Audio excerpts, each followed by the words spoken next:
cutting this whole apart. I remember we took everything in our collective houses that had to do with SpongeBob, and we put SpongeBob stickers on it, and then put them on the couch and just looked at it and just like, yeah. It was almost just like, yes, dude. We were just like, oh, dude. Fuck yeah. Let's go play Rayman. Dude, fuck this shit. Fuck the Rapcast, episode 64. This episode is brought to you by N64 and... Shout out Zelda Ocarina of Time. Favorite video game soundtracks, go. All time. Me and my girlfriend are playing this game, It Takes Two, right now. I've heard that's actually really good. And it's like a good co-op. We fucking... Like, it's fun, but, like, we lose our fucking minds. Oh, because it's like, is it stressful? Is it like you have to work? Difficult boss levels. Is that your number one? Probably. Silent Hill 2? Probably. Oh. And this guy has it on vinyl, so that's how much don't even come to Josh with an opinion about. That's how much of a nerd I am about that. I'm gonna say fucking Sonic 2 or whatever. One of the Sonic games just goes crazy. That or like Wind Waker, Zelda Wind Waker. That goes fucking hard. Fucking the early Tony Hawk soundtracks also formed my taste of music for sure. For a time being. It's when I first fell in love with Frank Sinatra. Speaking of ska. Speaking of ska, go check out not hip hop related. First of all, by the way, no, let's just do the intro now. Yeah. Well, yeah. Fuck the segue. Let's not try to push any agendas here. Okay, enough. We've been doing this for a long time. Enough crap. I'm Alex, buddy Alex. Biggest butch boy around. Bear. Yeah. That's Andrew, aka Hello, this is my voice. If you're listening. Aka Jizz Hop. Yes, sir. Aka Bunny Hop. Always, forever. And April Fools. It's Easter, and it's also it's a little bit of everything. You know, we're wearing green. It's St. Patty's Day. It's also St. Pat's. Yeah, we missed a couple holidays for sure. But this is our St. Patrick's, Easter, and Trans Day of Acceptance special. Yeah. All of them wrapped into one. Favorite trans person, go. Every single one. Hunter Schafer, great. That's great. What did I say? Sydney Sweeney. I mean, hey, you don't know that. Elliot Page. Yeah, there you go. Elliot Page, yeah. Goat. Anyway, that's Jay Pasty in the corner. Yeah. Behind the ones and twos. Mostly just the ones. Welcome to the Rapcast. We are coming at you live from undisclosed location number 1. You could be listening on Spotify or Apple Podcasts, or you could be watching on YouTube. Check out our YouTube page. Go subscribe. Hit the fucking bell. Or you could be feeling the show in your heart. The aura could be so palpable that you could be feeling this right now. And some people can actually smell the show when they watch it. You don't want to. You don't want to. Mainly because of my gross fits that I'm wearing. This one You're kind of crazy, though. I mean, you got slick jeans, you got the matching green, the corduroy hat. I decided to dress a little bit. Yeah, you got to... Yeah. Instead of wearing the same Danny Brown hoodie these for are the past three episodes in a row. I know, that winter it got a little bit grimy. I wore that same toque the whole time we were in Montreal, and Dahlia was like, that toque. Get a new toque. It's so old. It's so ratty. Yeah. But, you know... Been there. That's just being an epic guy, is just being like, no, I'm going to keep wearing the same hat for keeping this pair of underwear until it completely disintegrates. 100%. Like the classic Seinfeld bit that I just ripped off. Somehow Josh always has the same length of beard. I've never seen you with any different... I've seen him clean shaven for sure. This is your bag right now. But he's in his bag for sure. Yeah, this is my zone. And if you want to see all what we're talking about, check out our YouTube channel. We have we do music as well and stuff that you can watch, and music videos and all that kind of fun stuff, fun skits. It's been a while since I hit the booth, but now we have so many friends who make music. Exactly. Shout out, what you probably just heard right now was a new Rad Lusso song. He's been killing it. Absolutely inspiring stuff. He sent me a feature the other day that I'm going to record tonight as well. Yeah, so this is the rapper formerly known as Diaper Boy. Yeah. Fanny Pack member. When he's on his goofy shit, when he's on the Fanny Pack track, he's still Diaper Boy to me. But when he's on his like Rad Lusso's a different sound. So check that out. It's like experimental electronic hip hop shit. It's fire. It's called What's Jammin'. Check it out. What's Jamming is great. I was even a bigger fan of his previous song, Guess That's It. Guess That's It is his best one. We did shot a music video for that in Kensington a few months ago. Okay. And it was great. I'm waiting for that one to come out because, bro, like, he's so real. He was like, yeah, I like life, I just don't like what happens in it, or something like that. Yeah. Well, that's what he was going. He was like MIA in the chat for like a month there. He just left the chat and he was just like, no, we couldn't reach him. He was going through it, and he made that song, and I'm like, hey, if that's what it takes, bro, because it's his best one yet, I think. So shout out Rad Luso, shout out Joe Jazz, new song WTF, what the fuck. And it's turning some heads in hip-hop land. Turning some bald, misshapen, melon-like heads. Anthony Fantano recently talked about it Big on ups one of his to new videos. the boy Joe Jazz. Shout out Joe Jazz across the seas there. Respect and love you, dude. We have some stuff brewing behind the scenes. Stay tuned for that this summer. We'll see if we can get him on again. He was on our episode 50 Spectacular. So check that out if you want. Rick Indigo was also on that episode. Yeah. And he has a new song called Heritage. Have you guys heard that one? Yes. It's fucking great. He's doing more collabs. Yeah, and it's like the chorus is great. Like it's soulful. It's fucking. He's getting better, man. It's great. He was always good, but stepping up for sure. Shout out Rick. And to any prospective rappers out there, if you're good, even if you're bad, reach out. If you're bad, reach out. I want to hear some of those too. Yeah.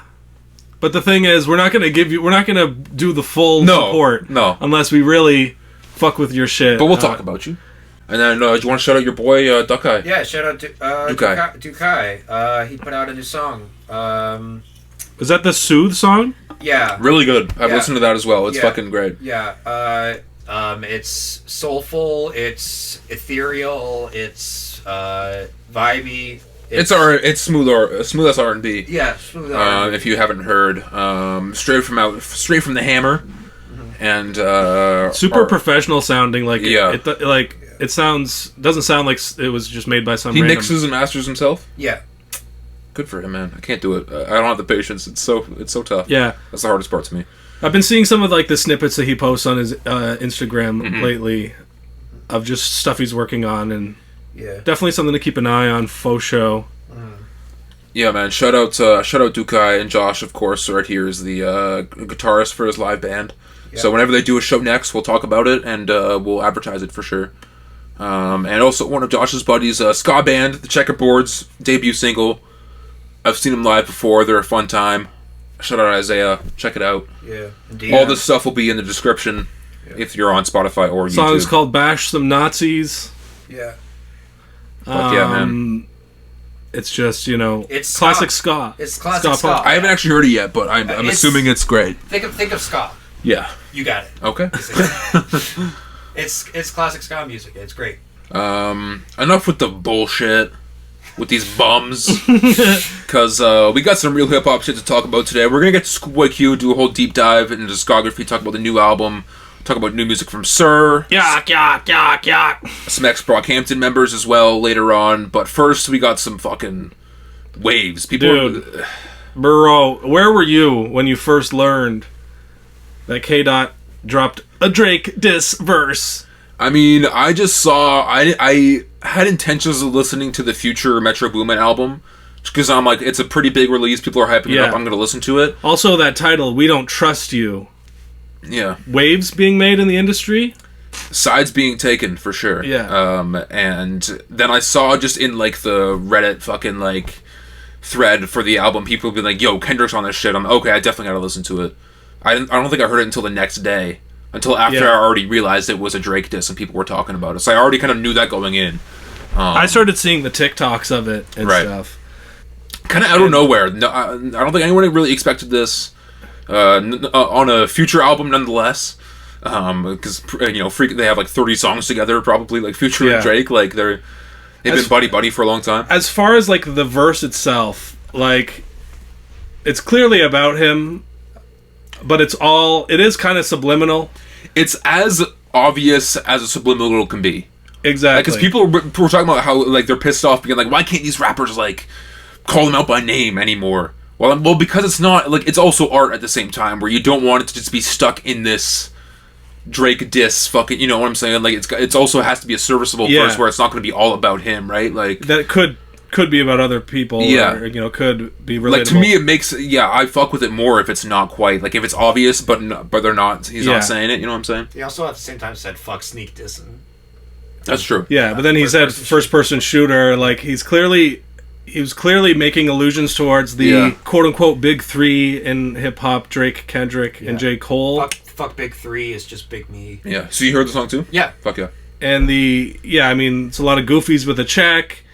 The whole thing about Pet Cemetery and like the dog. Well, he was like, it was like, this one's for all the dogs. You can see Pet Cemetery, like put the K with a 9 or some shit like that. Where it's like he pretty much says for all the dogs in it, bro. Like, come on, like how like this is. He talks about the bar being like Prince outlived Mike Jack. That was an interesting one because Kendrick has referenced himself to Prince, I believe, before in the past, and I think had some sort of relationship with him while he was alive, like briefly. Right. And whereas Drake obviously has talked about he's beating Michael Jackson's record of like however many consecutive he's number ones or whatever. He's compared like, himself to Michael Jackson in the first person to the degree where it's a little sus. Exactly. In the first-person shooter video as well, he has like the glove and shit, and he does like a Michael Jackson like move or whatever, like on the fucking stage. Yeah. So it's like that one's a pretty obvious shot too. You're walking around with someone was saying like, walking around with a stake, you're not Andre 3K. Someone was talking about like, and it says right after that like, I have PTSD because on that Dreamville album, Cole had the bar being like, walk through the hood like a hike in the woods as a stick that I take with me or some shit like that. Where he's like walking with a stick as in a gun or whatever. Right. And there's also that song on the previous Dreamville album, PTSD. So like some people are connecting that. Oh. I don't know if it's that crazy. Because to me the shots are more so at Drake than Cole, but that just might be because I want it to be that way. You know what I'm saying? Like, because I feel like Cole's almost a neutral party where he's kind of cool with Kendrick too, for as far as I know. But he's taken this side. He's kind of taken a side. Yes. He went on tour with Drake, right? Yeah, and they've had a few collabs in the past a little bit. But it feels like it's kind of like he has to pick a side because he's not as much of a household name as either Drake or Kendrick.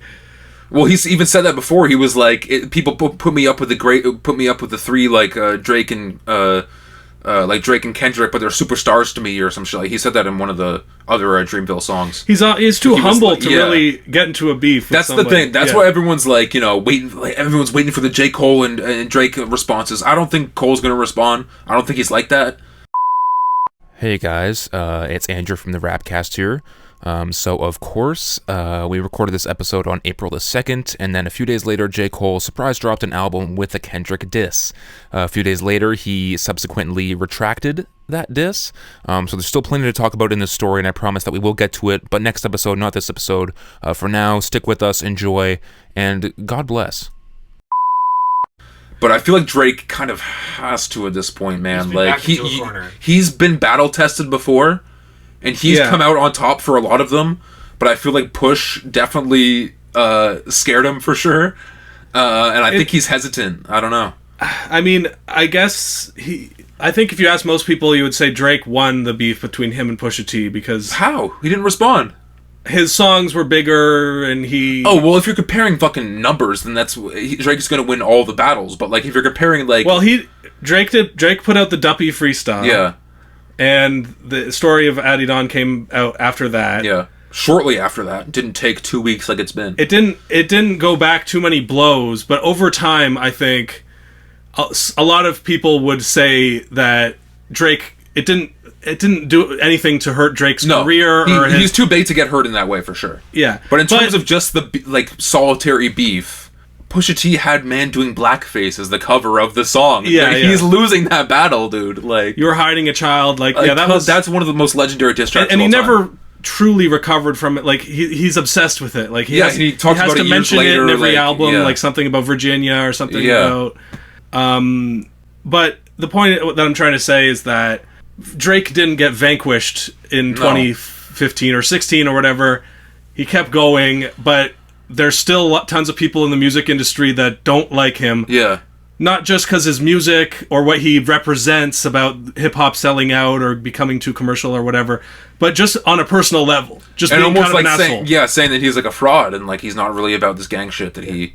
Like, and there is some surprising names like Metro and Future, and I would assume Rick Ross at this point and Travis was on this album as well. Like, everyone's joking about they're fighting over custody of 21 Savage. yeah. Or it's like, oh man, yeah, I've seen a lot of great, like, you know, Captain America Civil War things of like people have got to pick a side. Like it's Drake and Cole and Jid and 21 versus Kendrick and Future and Rick Ross and Travis or some shit like that, where it's like, man, like, it's never gonna get to that level, of course. I honestly, at this point, I mean, it's April 2nd today, while we're filming this. He hasn't responded yet. By the time this episode comes out, I don't really expect much of a response. I expect more subliminals on his next album. Everyone's saying, oh, he turned Drake into a blogger because now he's responding with Instagram captions and stuff instead of actually putting a song out. Yeah. He's also on tour right now with he was with J. Cole, and then he backed out for a few days, I think, with Wayne.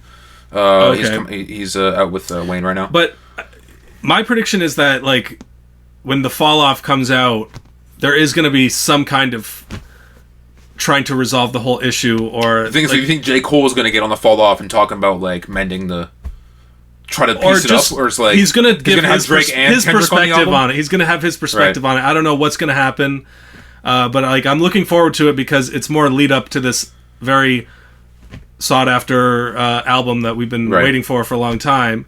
Yeah, it's interesting. I don't really know where the Future thing came from. I think it's over a girl or something. Yeah, I have a few. I took some screenshots of some stuff. Well, first of all, Metro has been anti-Drake for a while publicly. I think last Grammys he was pissed that he tweeted about being like.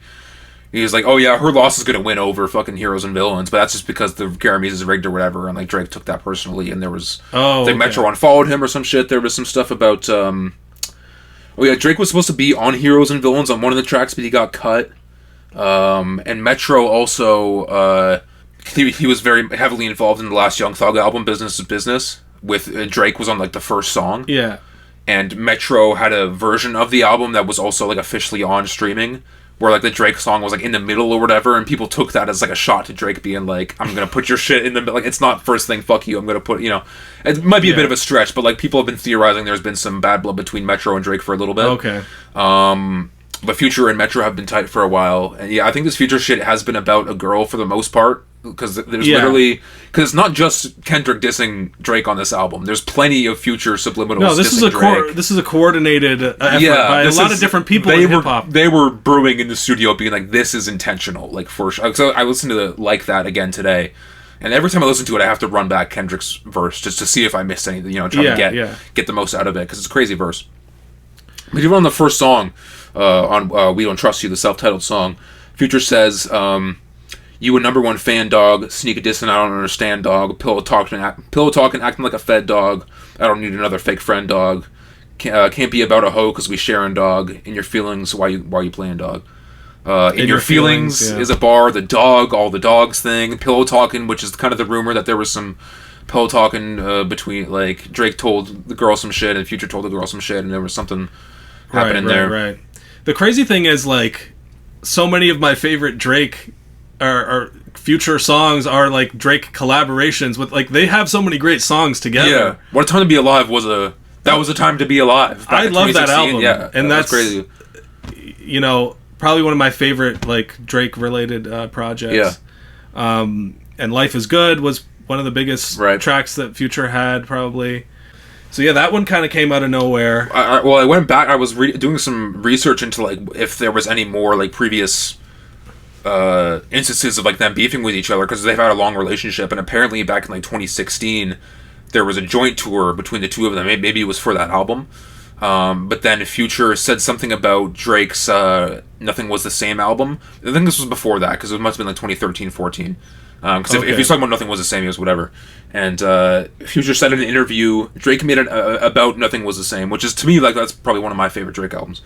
Future said Drake made an album that's full of hits, but it doesn't grab you.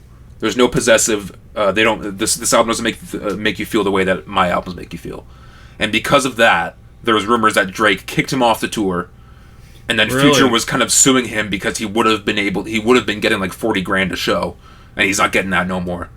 Wow. So there's been, and this is like 2013, 14 or whatever. So they patched it up and then... something, yeah, but it's been like... So they have a whole history of not getting along. Maybe there's maybe Future's always kind of been in the background, like he's kind of a fake, kind of a fraud, like he's not really about the shit that he talks about, like... Yeah. Future's music definitely seems a lot more genuine, and he doesn't... His persona is not nearly as... yeah. I don't know. Drake is more of a laughable figure, I guess. Even though people love him. Yeah. There's more of a comedic... He's more memed. Sense. He's more, I mean, he was a child actor, like, you know. Yeah. He's not... He's Canadian. Yeah. I think there is, like, a deep resentment of Canadian celebrities who come down to America. 100%. You know? Like, the same thing was with Justin Bieber when everyone was getting on his ass, like, 10 years ago. Yep. Yeah, nothing but support for K-Dot. I hope he vanquishes Drake completely, and we don't have to hear his name ever again. I mean, that's not going to happen. Yeah, final predictions. Do you think anything's going to come of this, of the big three conversation here?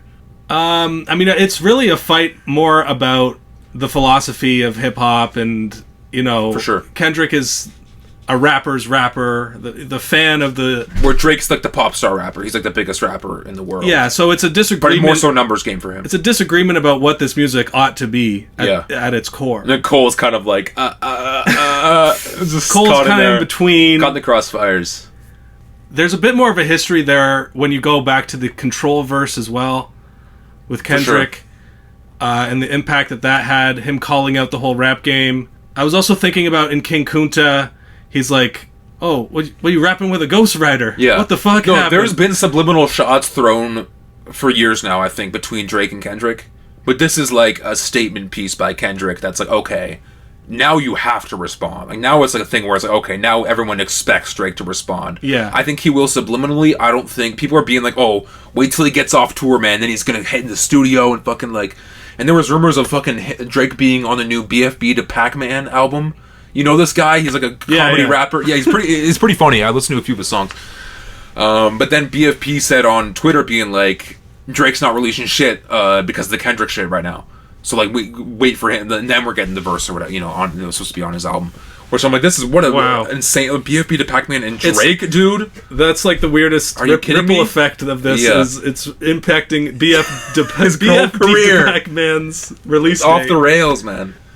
Again, I expect subliminals more than anything. It's just like, I don't know. IDK made actually a good point, being like, man, the big three, it's done for the big three. Get them out of here, so a new generation got to come up here. Like, that's kind of what he tweeted, being like, and we've talked about that in the past, being like, yeah, that's a good it's point. been 10 years since the whole big three conversation. And why do we think that there's no other new big threes? Is it because the game is fucked up now because of TikTok and shit, and people ain't really like that, ain't about that no more? Like, is it because they still have relevancy and they're still big? Like, I think the requirements. I think that's the requirements to be an actual GOAT. You have to have at least 4 or 5 classic, considered to be classic albums out. You have to have put an album out in the last 6 or 7 years. Yeah.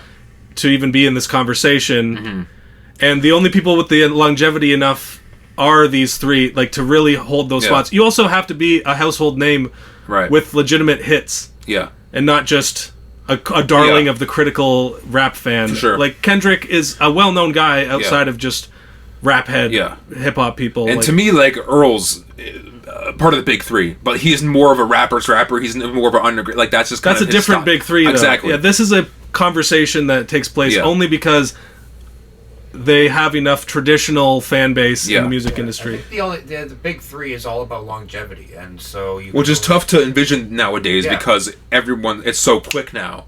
Of you gain following on TikTok, and then you just and then you got to keep it up, or that's it. You have little time to capitalize on it. Exactly. Where it's like, there's definitely front runners for the next generation of big three potentially. Like a JID or someone like that, or like some of the Griselda guys maybe. But it's just, I think rap is also just so fucking like clicked up and niche now. Like all these different kind of niche genres, like subgenres in rap, where it's just tough that we're gonna get a universal like, oh, this is the big three. Yeah. I think it's a certain era in rap that will be tough to replicate. Yeah, I think it will impact the way that Drake, his career and his music is remembered, and Kendrick and pretty much everybody involved. I think whatever the outcome of these conversations is, will have an impact on the way they're perceived going forward. For sure. And the way that it's remembered like 10, 20 years from now. Yeah. Well, I'll be like, oh yeah, Drake. Remember when Drake got bodied by everybody in the game and he just went back to like live in fucking Turks and Caicos or whatever and just hide out. His tail between his legs. Yeah. Just plotting in a his perfect revenge. world. We can hope. Yeah. Drake buys nuclear weapons in 5 years, starts threatening small countries. Gets the Kim Jong-un cut. I'm like, whoa, that's okay. Drake brings Different back style. Kim Jong-un.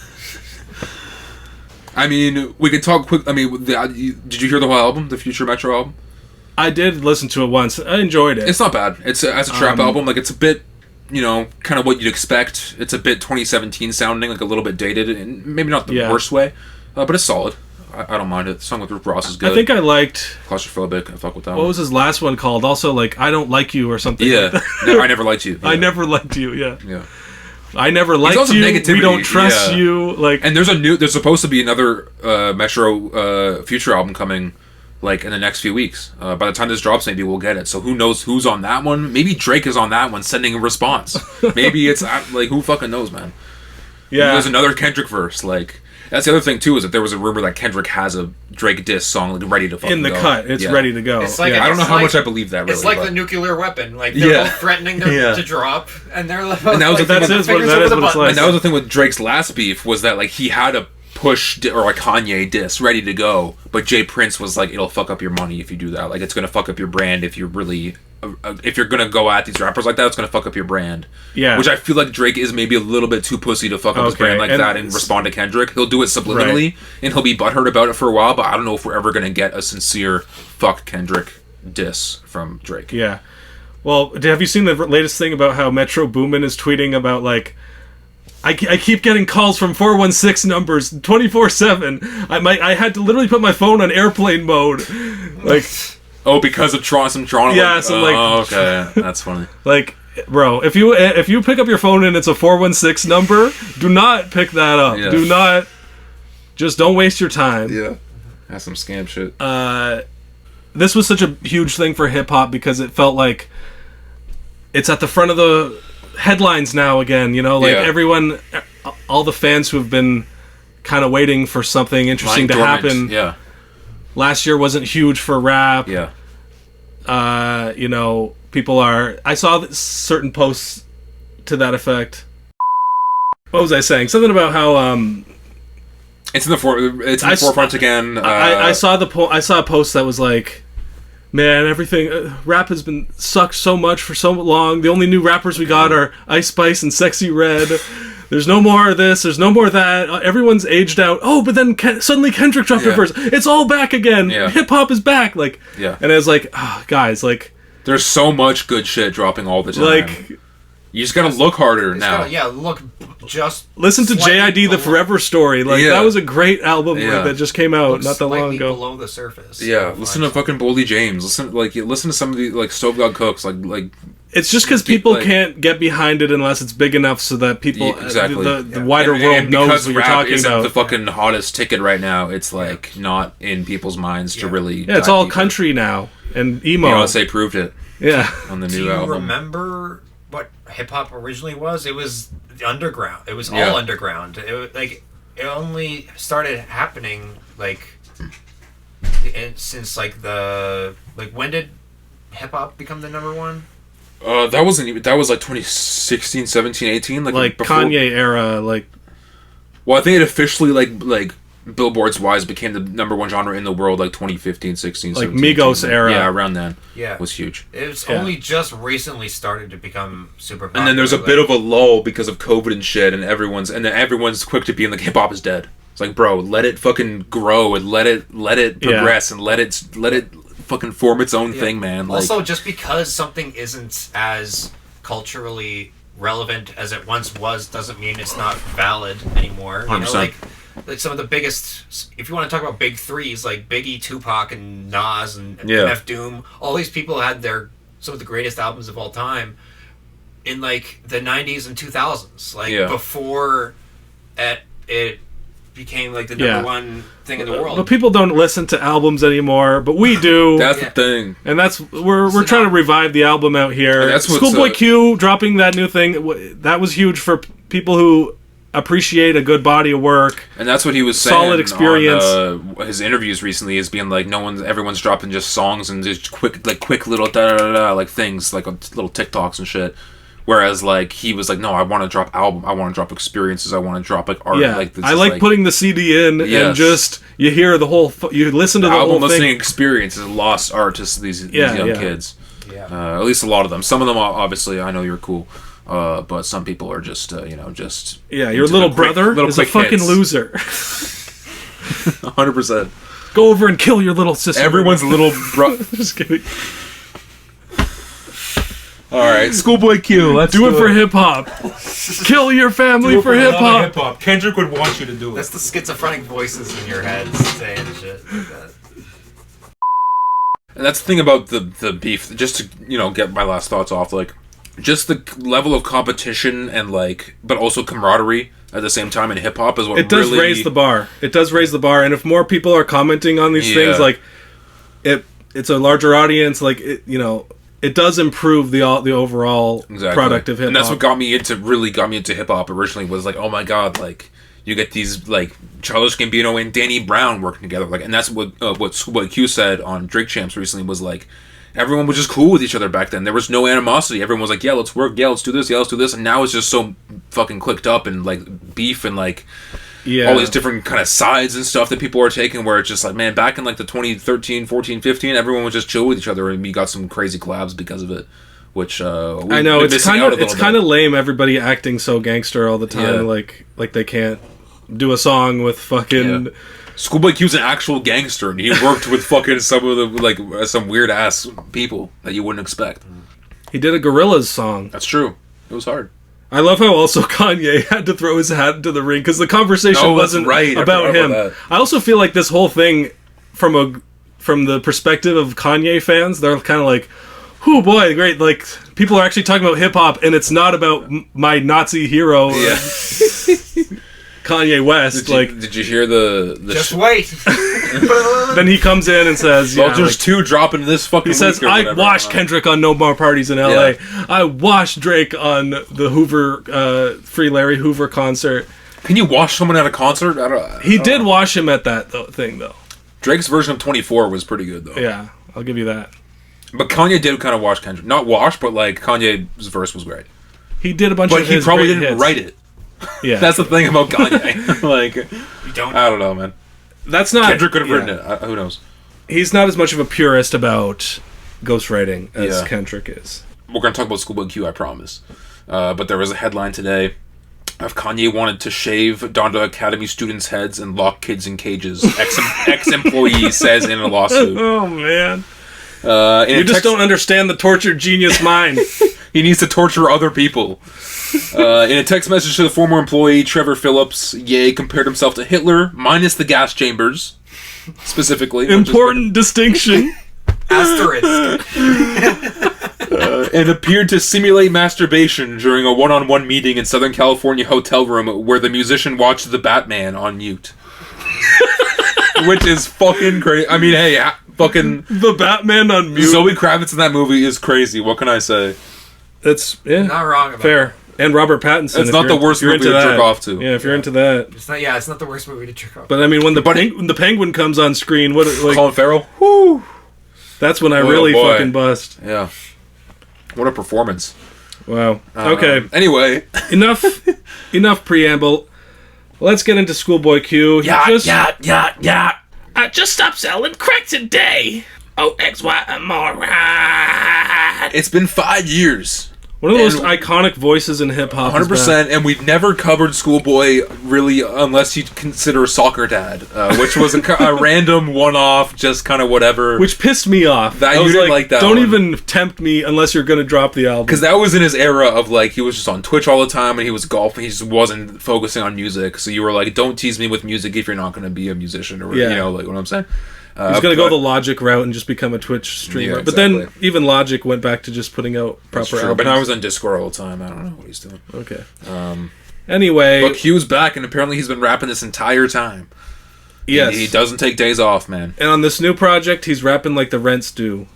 Blue Lips. I mean, I love it. It's probably my favorite hip hop album of the year so far. And it's super varied, and it's artsy, but also like it has introspective moments, but also just straight up bangers. It's reminiscent of like some of his earlier stuff, but still sounding new. Yeah. Everything about it is just great. Not everything. I have some gripes here and there. We'll get to. I had a couple tracks I didn't fuck with as much, but we'll get into the specifics. Hey yo. But beforehand, let's get into a bit of a ScHoolboy Q deep dive, because we never got the chance to really talk about it. Yeah, exactly. His last album came out in 2019, 1 year before we started podcasting. Wow, look at that. So, when did you first get into ScHoolboy Q? I was thinking about this. It must have been through you, I would think. Because I think you were into him before. Actually, you know what? It was... When I first started getting into hip-hop, I would just, like, scour YouTube and just find videos and try to find artists that I was wanting to get into. Yeah. And that was pretty much when I was only really into, like, Gambino and, like, Chance. And maybe a little bit of Kendrick. And through Gambino and Kendrick, I discovered ScHoolboy Q, because ScHoolboy Q was on the Royalty mixtape by Gambino. And then it was on Collard Greens. I think was probably the first song I heard from Q. And I'm like, okay, this is great. And then from there I heard Oxymoron, and then I think I went back to Habits and Contradictions. Yeah. Which I really liked, and then from there love was formed. Yes. For me it's probably the same thing. Yeah, it was around 2013 era. Him having the yak yak yak part at the beginning of That's right. Mad City was probably the first time when most of us heard his actual voice. Yeah. And then he was kind of, I mean, he was clicked up with Kendrick, and they were coming TDE, up. Black they were Hippie, coming up together, and somehow the TDE, like, they have one of the best records of like artists they invested into paying off. Big time. They're still killing it. Yeah, this whole episode is going to be a big TDE. Even without Kendrick, like.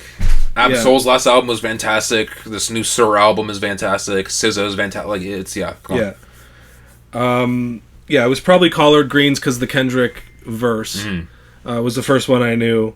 I remember I got the Oxymoron CD back in the day. Yeah, that was one of my first... I think I made a post on Instagram way back in the day. I'll see if I can uncover it. Where it was like, my collection so far, and it was like maybe 8 or 9 rap CDs that I had. And like one of them was Gambino. Maybe 1 or 2 of them was Gambino. One of them must have been Logic. One of them was Oxymoron. I think one of them was fucking Jeezy or some shit. You know, some other shit like that. Like, there were some weird ones in there. But ScHoolboy, that was one of the first hip-hop CDs that I owned, was Oxymoron. Because I remember, like, listening to it and getting really into it, like, right when I was first getting into smoking weed and stuff. Like, when I was kind of really coming of age, 17, 18 years old or whatever. And it was definitely a part of the Good Kid, Mad City being such a foundational album for me and my friends when we were coming up in like late high school era. And ScHoolboy Q was just another one of the greats from that era that we still listen to. And I remember like I gave the CD to my brother, or like my brother took it and had it in his car or whatever, and got really into it as well. And like especially because that one has a like more like EDM inspired songs on it as well. Some of his poppiest shit is on there. Man of the Year, Hell of the Night. Studio isn't really an EDM one, but it's like a poppy track. He did Chicago Good in there. But yeah, I remember him coming up to me and being like, "Yeah, this is the shit. This is like this is good stuff," which kind of meant something because, like, you know, he grew up in the era of the Eminem and 50 Cent and like. And I'm sure he put you onto music without even knowing, just by you being around him. Yeah, like so being able to put him onto something must feel pretty cool. Yeah, I was definitely influenced by hearing like tracks from the Chronic 2001 by Dr. Dre and stuff like that. So to hear that like 10 years later, like this new generation that's coming up in my era is respectable amongst like real hip-hop fans as well. So that was like that's the thing. Cool moment. The thing with Q2 is that like it's very like if you put this guy in the 90s, he'd be fucking cracking out there. Like it would be the same thing. He would be killing it. Like, and his music and his style is kind of reminiscent of some of the early, like, you know, gangster rap shit. Some of his earlier stuff, for sure. Yeah. But I think he definitely carried gangster rap into the pill addiction era. Yeah. With like that was part of what he was actually rapping about, like doing for real. And slanging the shit too. Like. And the whole concept of oxymoron, with the double meanings of that. I think, like, personally, that was my favorite ScHoolboy Q album, but it's definitely, like, personal bias. Yeah. Because that was when I first discovered him. Yeah. But I think that after re-listening to it, maybe it just gives me great memories, but it's my favorite. You still stand by it? Probably second favorite would be Blank Face. Blank Face is probably my favorite, because while I really fucked with Oxymoron, I remember, like, one of the first times listening to it all the way through was on a car ride back from Ottawa with the fam. We took just a weekend trip out there at one point, and I fell asleep partway through it. And a part of me just, like, kind of just forgot about it because, I don't know, there was a part of me that was just, like, I just never really listened to the back half of that album because I fell asleep and it just never really got in my rotation. I didn't really have the same memories with it for whatever reason. There's a whole second half to the album that's got some... And there's some bonus tracks on the CD as well that I completely just had forgotten about, for sure. But Blank Face was the one where I was like, okay, I'm tuned in as a ScHoolboy Q fan. And I remember vividly, like, the release and the reception and just, like, fucking just all the moments. Yeah, bucket hats were in. Yeah. Like... But that one also is probably his most, like, artistically out there album. He just tried a bunch of shit. And not all of it necessarily hit. Yeah. I think, like, one of the important things is, like, the introduction of the groovy Q kind of like, he has a lot of songs that are in that old school groovy kind of vibe to them. For sure. That he kind of, like, there's a couple songs on each of his projects that are kind of like that. For sure. Which is part of his signature style there are many different shades to his personality. Mm-hmm. And with his flows, he's never really quite flowing. He doesn't just sound the same on every track, exactly. That's for sure. Yeah. He does a lot of interesting things with his voice, unexpected things. Like, on this new album too, like weirdo, like ad-libs and like interesting production choices. Yeah. Like definitely finds ways to mix shit up and just not do the same album over again. Because whereas, like, you know, after Blank Face was a critically really well respected album, but I feel like you know, numbers wise, it probably didn't do what he wanted it to do. Even with that part Kanye single that was pretty big. Blank Face to me it was more like his Good Kid, Mad City. Yeah. Where he's tried to do more things with the storyline for sure of the album. And I don't know, there are a lot of interesting moments, like with Anderson .Paak's contribution 100%. To it. A lot of great features. Rock and roll kind of influences. Yeah. And Jadakiss on fucking Groovy Tony is fucking insane. That's probably one of his best songs. Even some of like the, like, not fillers, but like lesser, like known tracks on that album are fucking great. That album with goes fucking Lance Skywalker, it's nuts. But then after that we get Crash Talk, which he kind of even says to this day. It was like, I was just chasing hits. He was like, he was just doing the numbers game for that one. Yeah, he said that that was his most commercially successful album, right? But he didn't like it as much as the others. Yeah, because he ranks. Because I don't know if you saw on Twitter as well. He like ranked all his albums like now. Yeah. I can't remember what his ranking was. He obviously did Blue Libs first, and then I think he did, was it Blank Face second, and then Habits, and then Oxymoron, and then Crash Talk, something like that. I don't fully remember, but I can pull up the tweet. I'll show it on the podcast, the visual podcast that is. That was really interesting to see an artist. Yeah, because you don't really get that a lot, which I thought was pretty cool. Yeah. But Crash Talk is, like, everyone was, like, hating on it when it came out, but I remember me and you being like, it's pretty good still. Like, there's still some like, Floating is great. Fucking Water. I never really liked Chopsticks that much. Chopstick was kind of, like, the more obvious, okay, he's chasing a hit. Travis Scott song. Yeah. But fucking... Chopsticks! Like, what does it even mean? There was some kind of thing about, like, it's like a girl's legs are like chopsticks or whatever. Oh, yeah, like split open. But, like, has anyone ever actually used that phrase? I don't know. Like, I don't think so. But there's some crazy songs, like Gang Gang, Tails, Num Num Juice, Lies was the one I remember back in the day that we all fucked with. Floating was a huge one for me and my friends. Yeah. Dangerous with Kid Cudi is one of his best songs, I think. Like, it's super good. No, it's good, but it's just... And it does actually flow well with the songs going from one to another. Yeah. But they're all just a bit different, and it doesn't... I don't know, it's maybe not as cohesive of a 100%. story. It's probably his least cohesive, like, just music. Just almost a mixtape kind of vibe. I read somewhere that he said, I made 50 songs. Right. And just selected, like, all of my favorites that are, like, different in different little ways. Right. And, like... But I think he says that for every album, whereas, like, every album, there's 2 other albums that didn't get released. Where I know a lot of artists are like that, but Q has said that specifically as well. Like, when he dropped Crash Talk, there was 2 other albums he made in between that time. Like, he's always working. Yeah, I think this is definitely the album that is good for adding some songs to a playlist. Yeah. But not necessarily the whole, like, project, like, doesn't really... Whereas this new album, Blue Lips...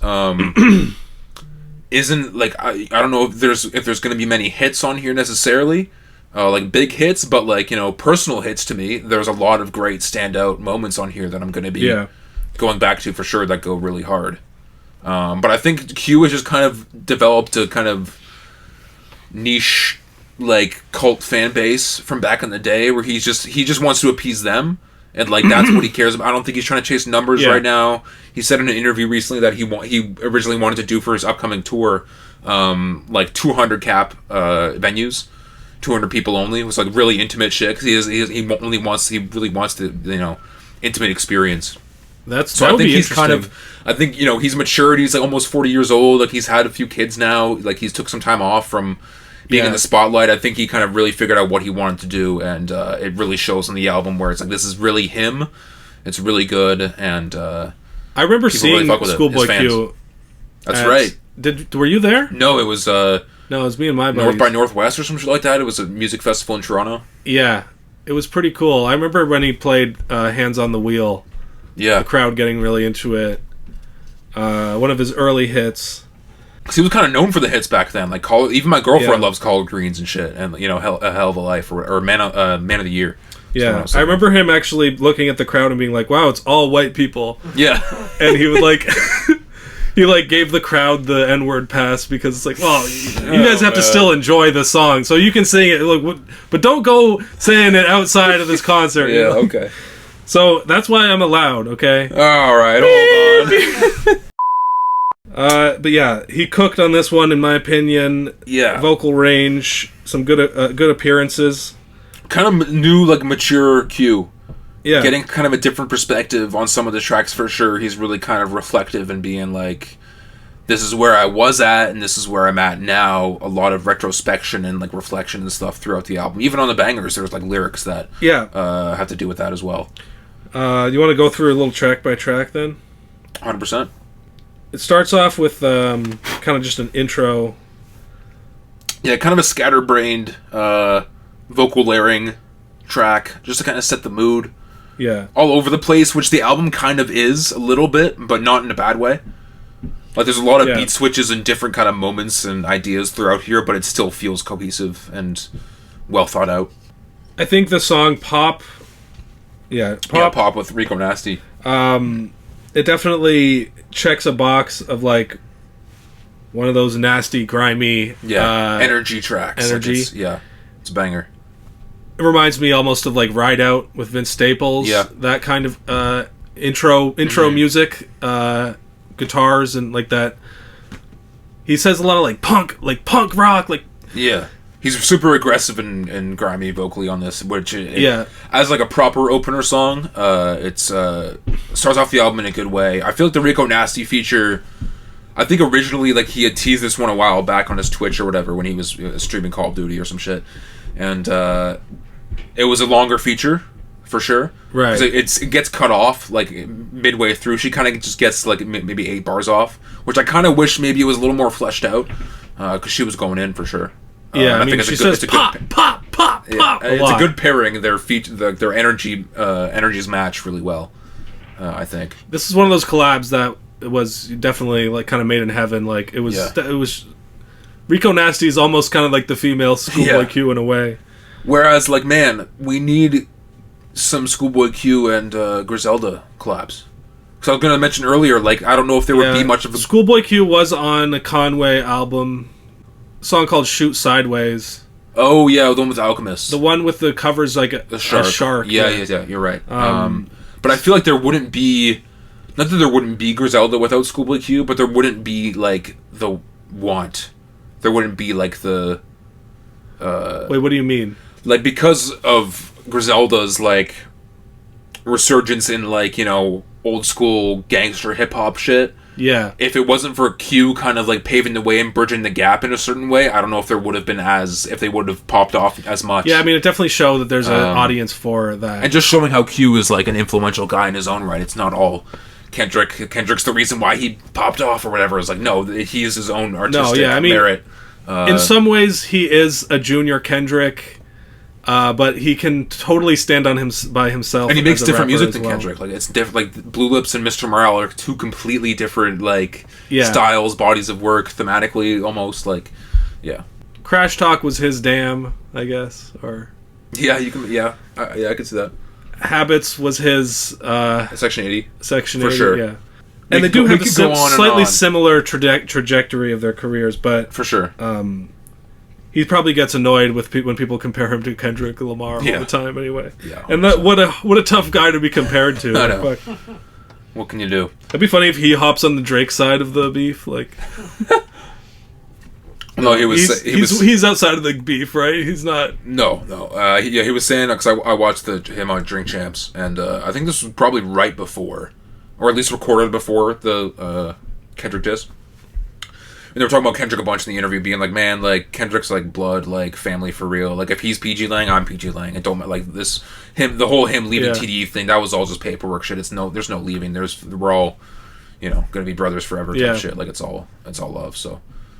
But he also talked about, like, he doesn't want Kendrick on his albums, because he doesn't want to just use the cheat code. He was like, Kendrick's a cheat code. I don't want him to be on the shit, or else, because he's just gonna steal the show. Like, his appearance on Oxymoron was definitely key. 100%. To bringing it to a much larger audience, for sure. I just had a thought, what if Kendrick drops a dick pic and it's bigger than Drake's?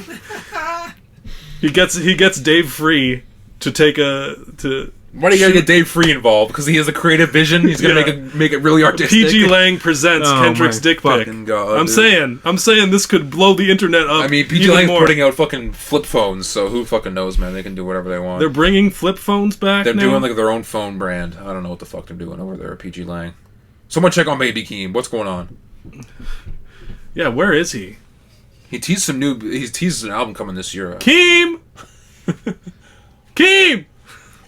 He rushes down. We hear him rushing down. Where are you? What are you doing, man? Working on my new album. Oh, okay. We'll go back. Go, yeah. All right. Back to the album, Blue Lips. One of the highlights for me is the next track here. Thank God for me. Early highlight. Goes crazy. Awesome beat that and great use of beat switches too. Like it starts off smooth, then it turns into a banger, and then it kind of mixes the two towards the end and forms a really nice fucking outro.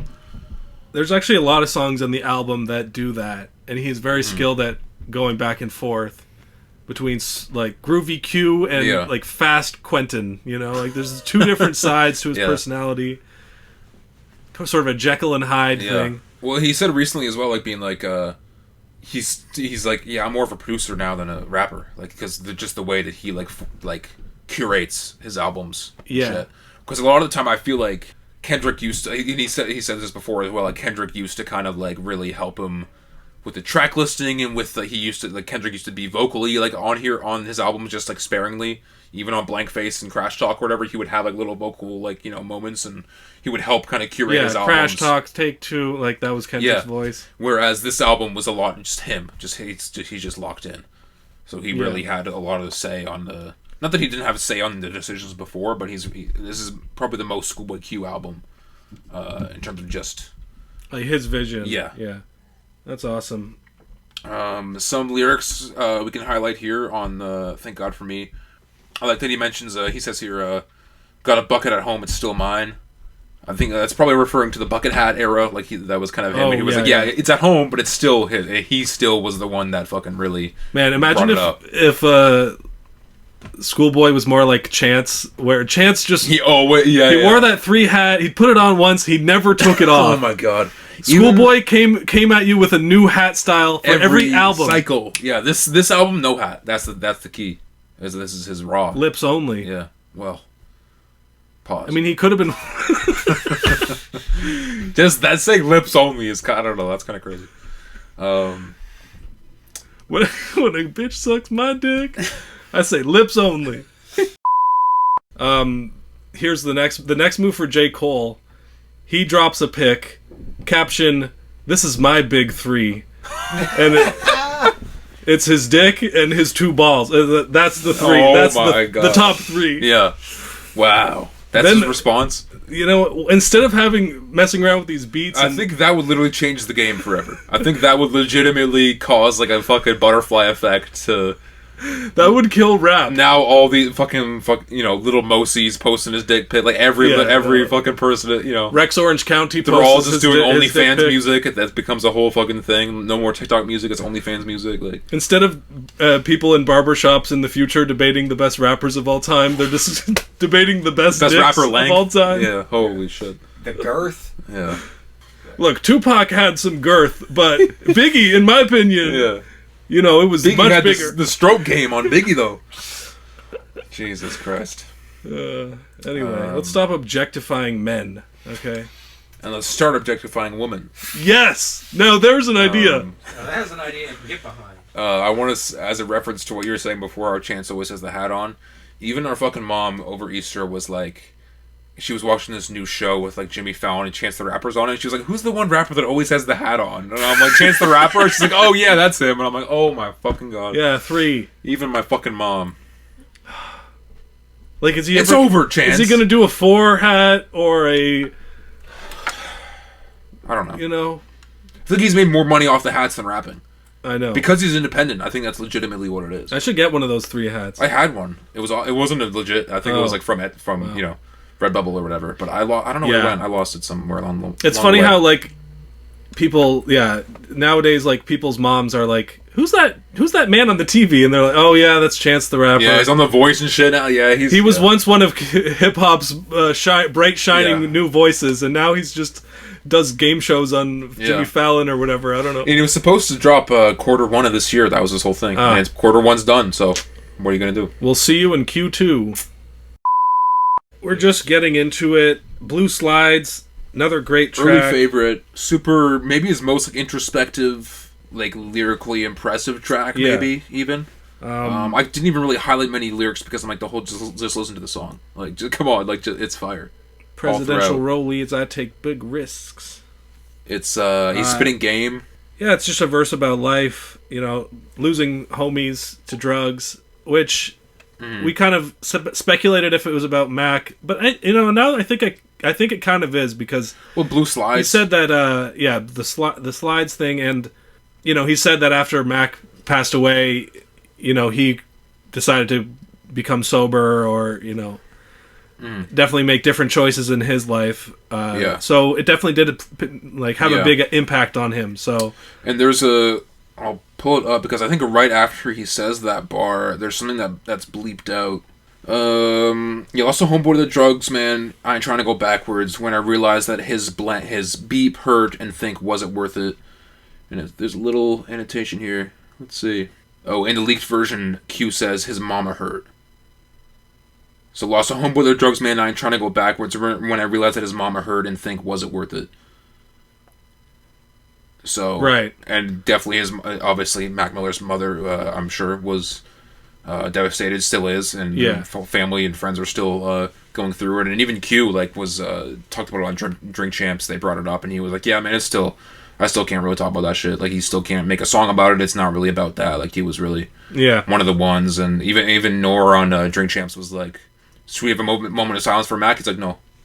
Do applause. Like he's living forever, man. Like gotta give him his flowers. That's a nice sentiment. Yeah, he definitely gets real on that track. Talks about kind of self-doubt, mental there's a line about like it was all mental health, and now it's like everyone's screaming kill everyone, kill them all. Yeah. So it's like the two different sides, the dichotomy, and just like the whole track is about like his struggles coming up in the rap game, and also struggles mentally and like raising a family through all this shit and like trying to be happy with where he's at instead of where he should be. I like his thing about profit. Like we split the profits with the people, and we all lit too. Like that's a good line too. His philosophy, you know. Yeah. Because I remember the beat as well. I remember there being bars on a different album by his about like how he could have went to college or he could have tried to play ball or whatever, but he wasn't able to bring his homies with him, so he decided fuck that. Well, yeah, he tried to get into. I think he was playing football and shit, but it was like his heart was never in it because he was like gangbanging on the side, and he would like bring his piece to practice and shit. And be like, what? But just the point that now that he's made it, you know, he's trying to see it, like trying to secure the bag for his homies as well, and you know, show them the right path and stuff like that. So yeah, you know, his focus and his perspective.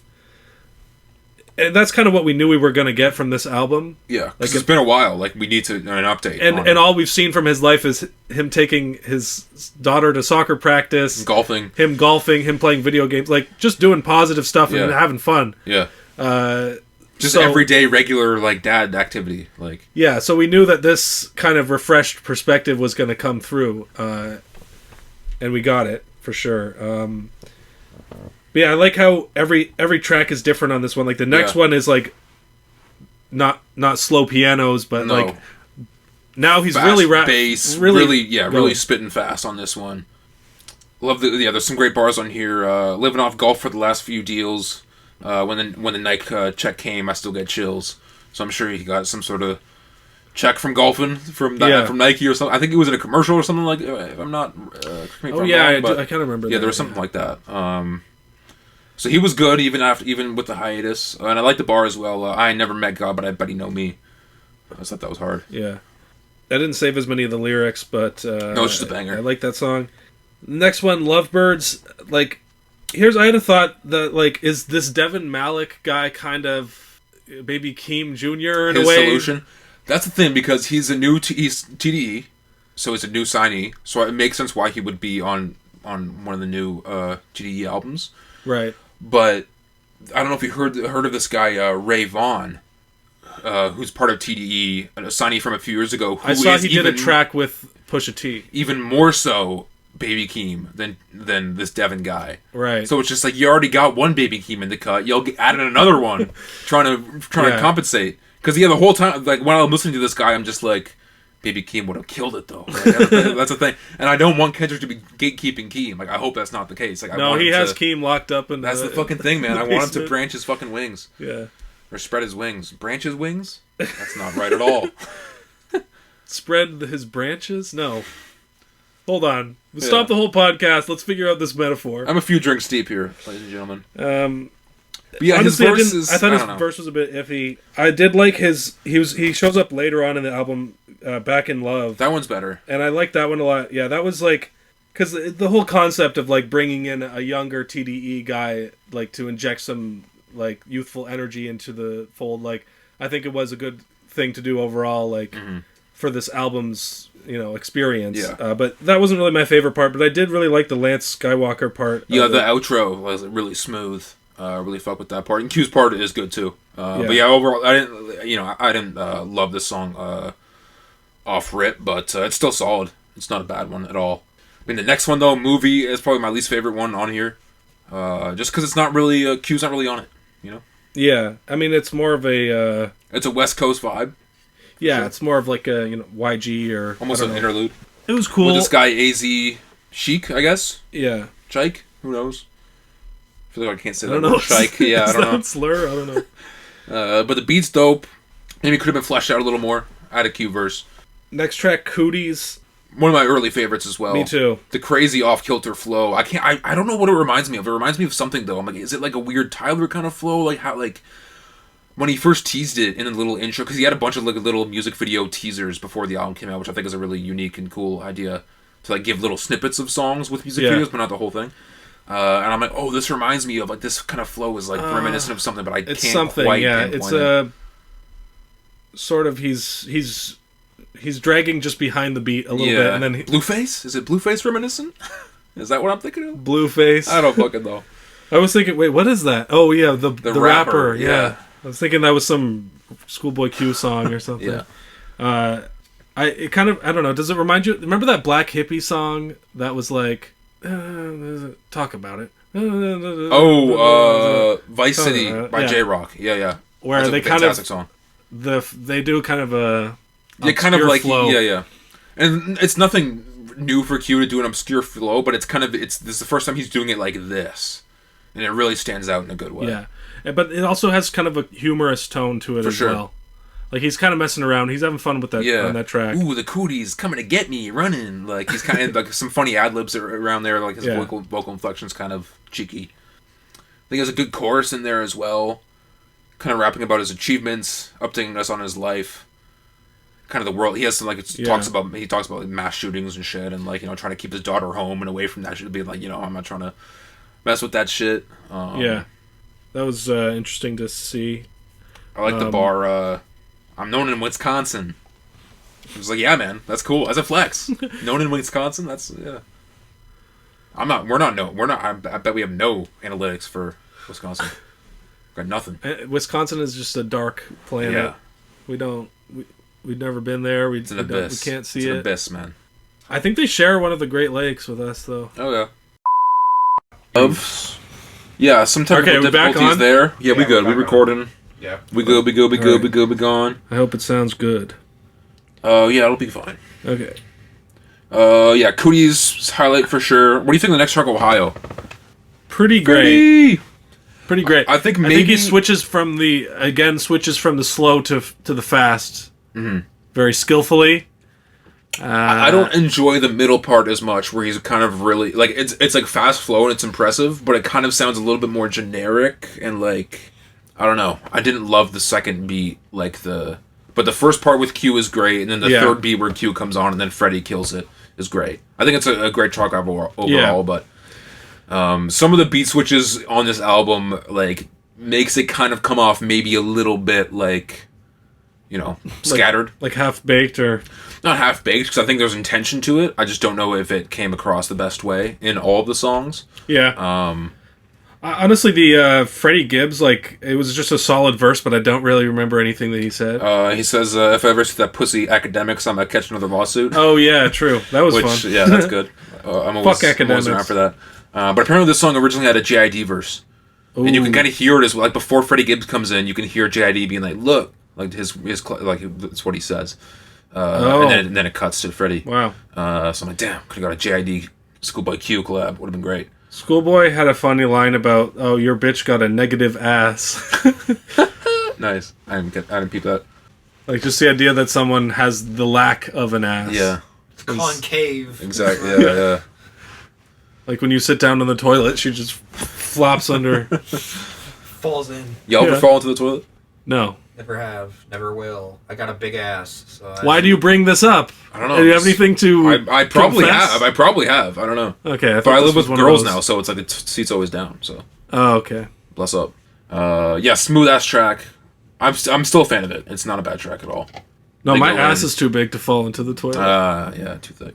Next track, Foe with Ab-Soul. Love it. Crazy. Yes. Production's nuts. It's a continuation of the Druggies with Hoes series. Marijuana, hydro, pussy, hoe, ass, titties. Which I don't remember I don't know what the first one is on. The second one is on Habits and Contradictions, I believe. The third one I think was only performed live. It was never released. And this is like the fourth version, but kind of a more mature, introspective way of like, this is where the drugs and the titties got us. This is like, it's kind of a retrospective being like, damn, like, this is where we were at, this is where we're at now, this is the yeah, I mean, hydro, one of them was just water. That's true. So another key element. You're right. Tits and water. That's all I really need to survive. And it has I believe it references "It Be Like That" Ab-Soul song. It Be Like That, because that's a phrase they use often throughout the song as well. A song with Sir. It's true. Another TDE collab, but Ab-Soul kills it. Ab-Soul does kind of a religious imagery in his verse. Yep. Which is very Ab-Soul, Yeah.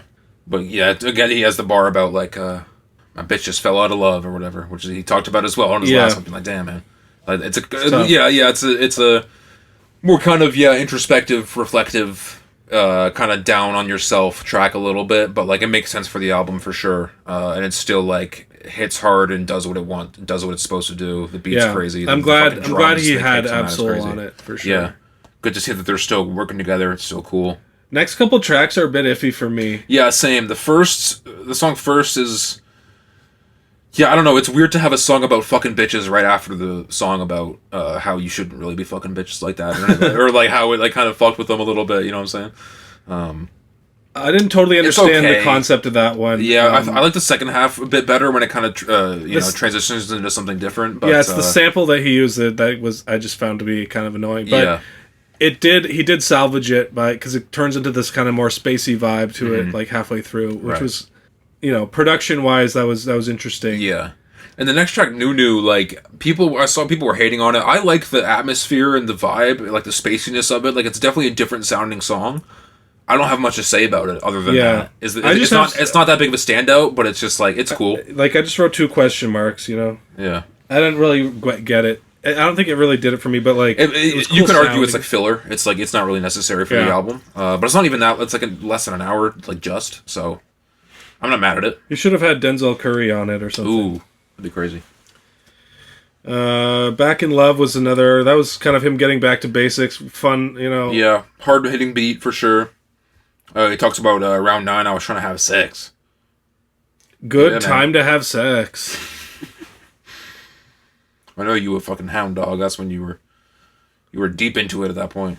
Yeah, basically from 7 to 10 the whole time. Because that's how long it takes me to nut. Boy. No, just kidding. I'm not. Again, Devin Malik leaves a little bit to be desired, but, I had fun with that track. Back in love with this shit. Back in love. The energy is enough to keep it going. Yeah. The beat is good. Lost Times was one of my favorite. The album comes back here to me, yeah. Alchemist production, classic. You can fucking hear it. Chorus by Josie. I don't know who this guy is, but it's fire. It starts off like with this old school sweet sound to it, and then like a triumphant kind of like horn based thing, and then it kind of just gives you that fucking dark, grimy piano based Alchemist shit. He gets kind of personal on the track. That one is like I would describe it as like the classic Q flow in a way. Like I think he's had other songs where he gets into that pocket. Right. I can't really do an impression of it right now. No, me neither. But I know what you're saying. Yeah. I'm like, it's back to basics, but in a good way. Like, he always tries new things on it, but, like, there is an essential ScHoolboy Q flow out there. Yeah. Throughout his albums that he kind of comes back to. Mm-hmm. It's a little bit slower. It's kind of punchline-y. Yeah. It's hard-hitting, vocally. He really sells that one. And I like it a lot. Same. And the next one, too, is in a similar vein, Germany 86, talking about, like, kind of his past and, like, kind of keeping that theme going, talking about his mom and how she was, like, the hero in his life and provided for them, and then they moved to America and, like, got into the gangbang and shit like that. He was born in Germany? He was born on, like, one of the air bases or whatever. Same with, like, J. Cole was also born in Germany. Oh, interesting. Yeah. That happens. Yeah, well, the U.S. military is huge. Yeah. But his mom was his mom was the one in the military, and she was serving for the country, and she was serving. I'm sure she was serving as well. Yeah, serving cunt. Beautiful lady, probably. I don't know. We shouldn't say that. I don't know. Q might watch this and say it's disrespect. So yeah. But nonetheless, I cannot wait till you get killed for the things you say on this pod. It is going to be a funny day. You say worse shit than me. I just cut your shit. They know not to take me seriously. Oh, come on. They see you and they go, this guy's a real psycho. Okay. No, I don't know. I don't know who's trying to kill me out there, but I would be offended if nobody was. That's true. Speaking of killers, next track, Time Killers. Groovy as hell.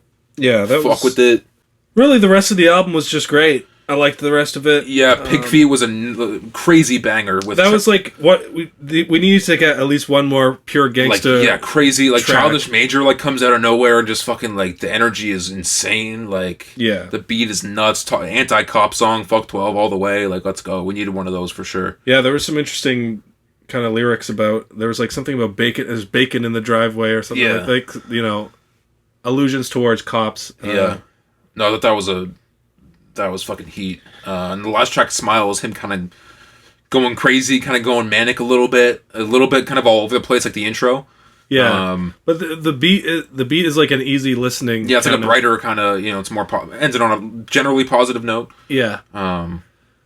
Not the most standout intro and outro. No, it doesn't. It kind of just ends like a little bit. And some of the features, leave a little bit to be desired, especially the Devin Malik guy, and like maybe some of the maybe too many beat switches can come off for some people a little bit rough around the edges. But overall, I think that doesn't really bother me that much, and I still love the album regardless, and think that Q he's one of the ones, man. Yeah, it definitely gets like a 7 or 8 out of 10 for me. 8 at least, 8.5. But we'll see, like with time, like if it kind of stands the test of time. Yeah, let's see the rest of the year how it shakes out. Like there wasn't like huge breakout hit songs off of it, really.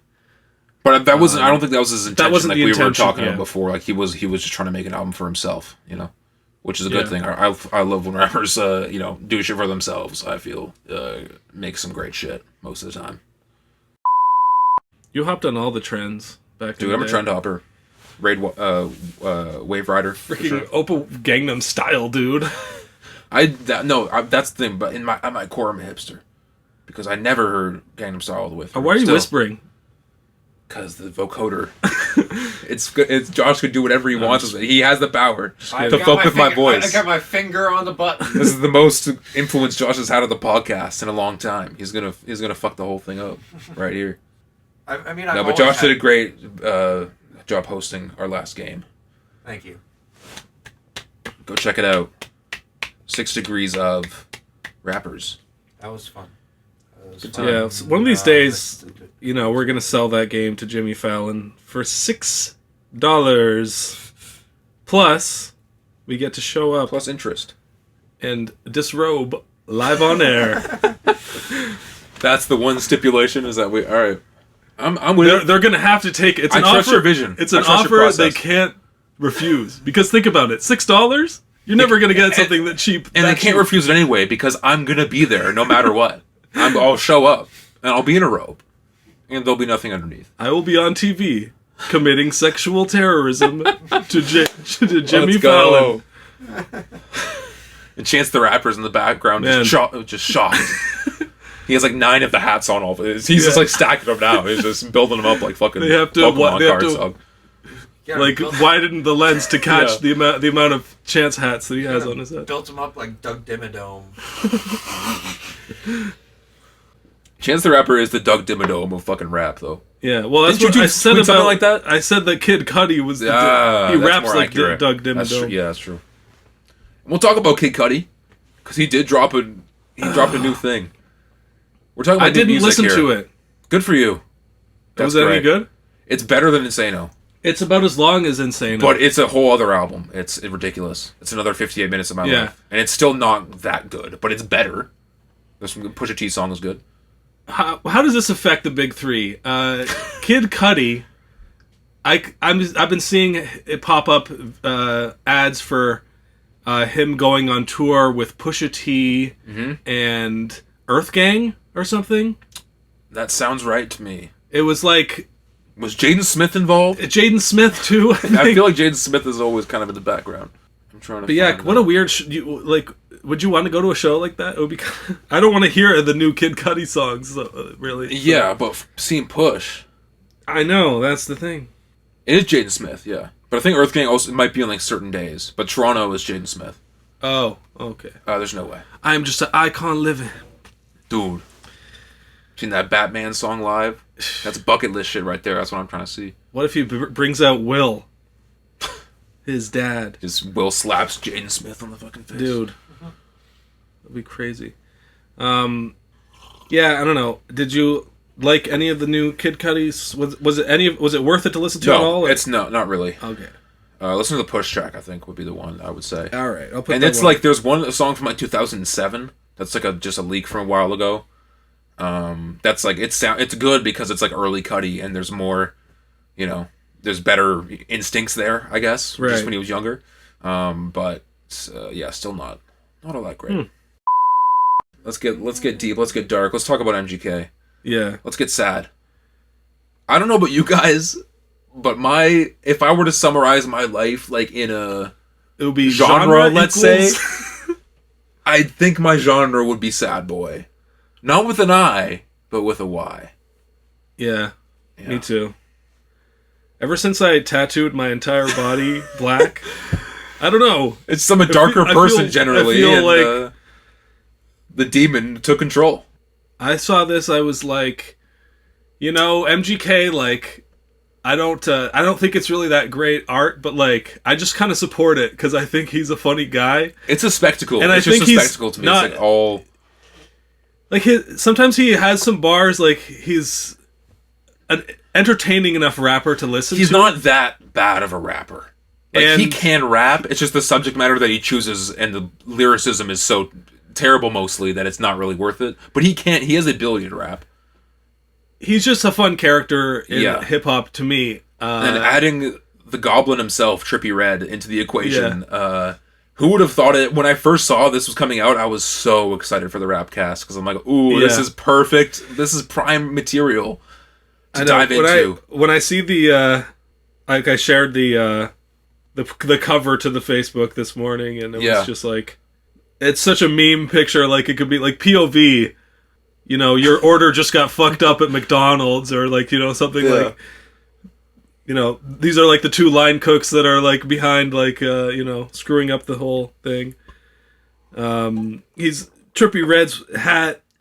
That's a Crash Talk era level hat. By ScHoolboy Q. That's like a weirdo hat you just wear to be quirky. Is that like he's doing like a mosquito? I think it's a mosquito wings or something.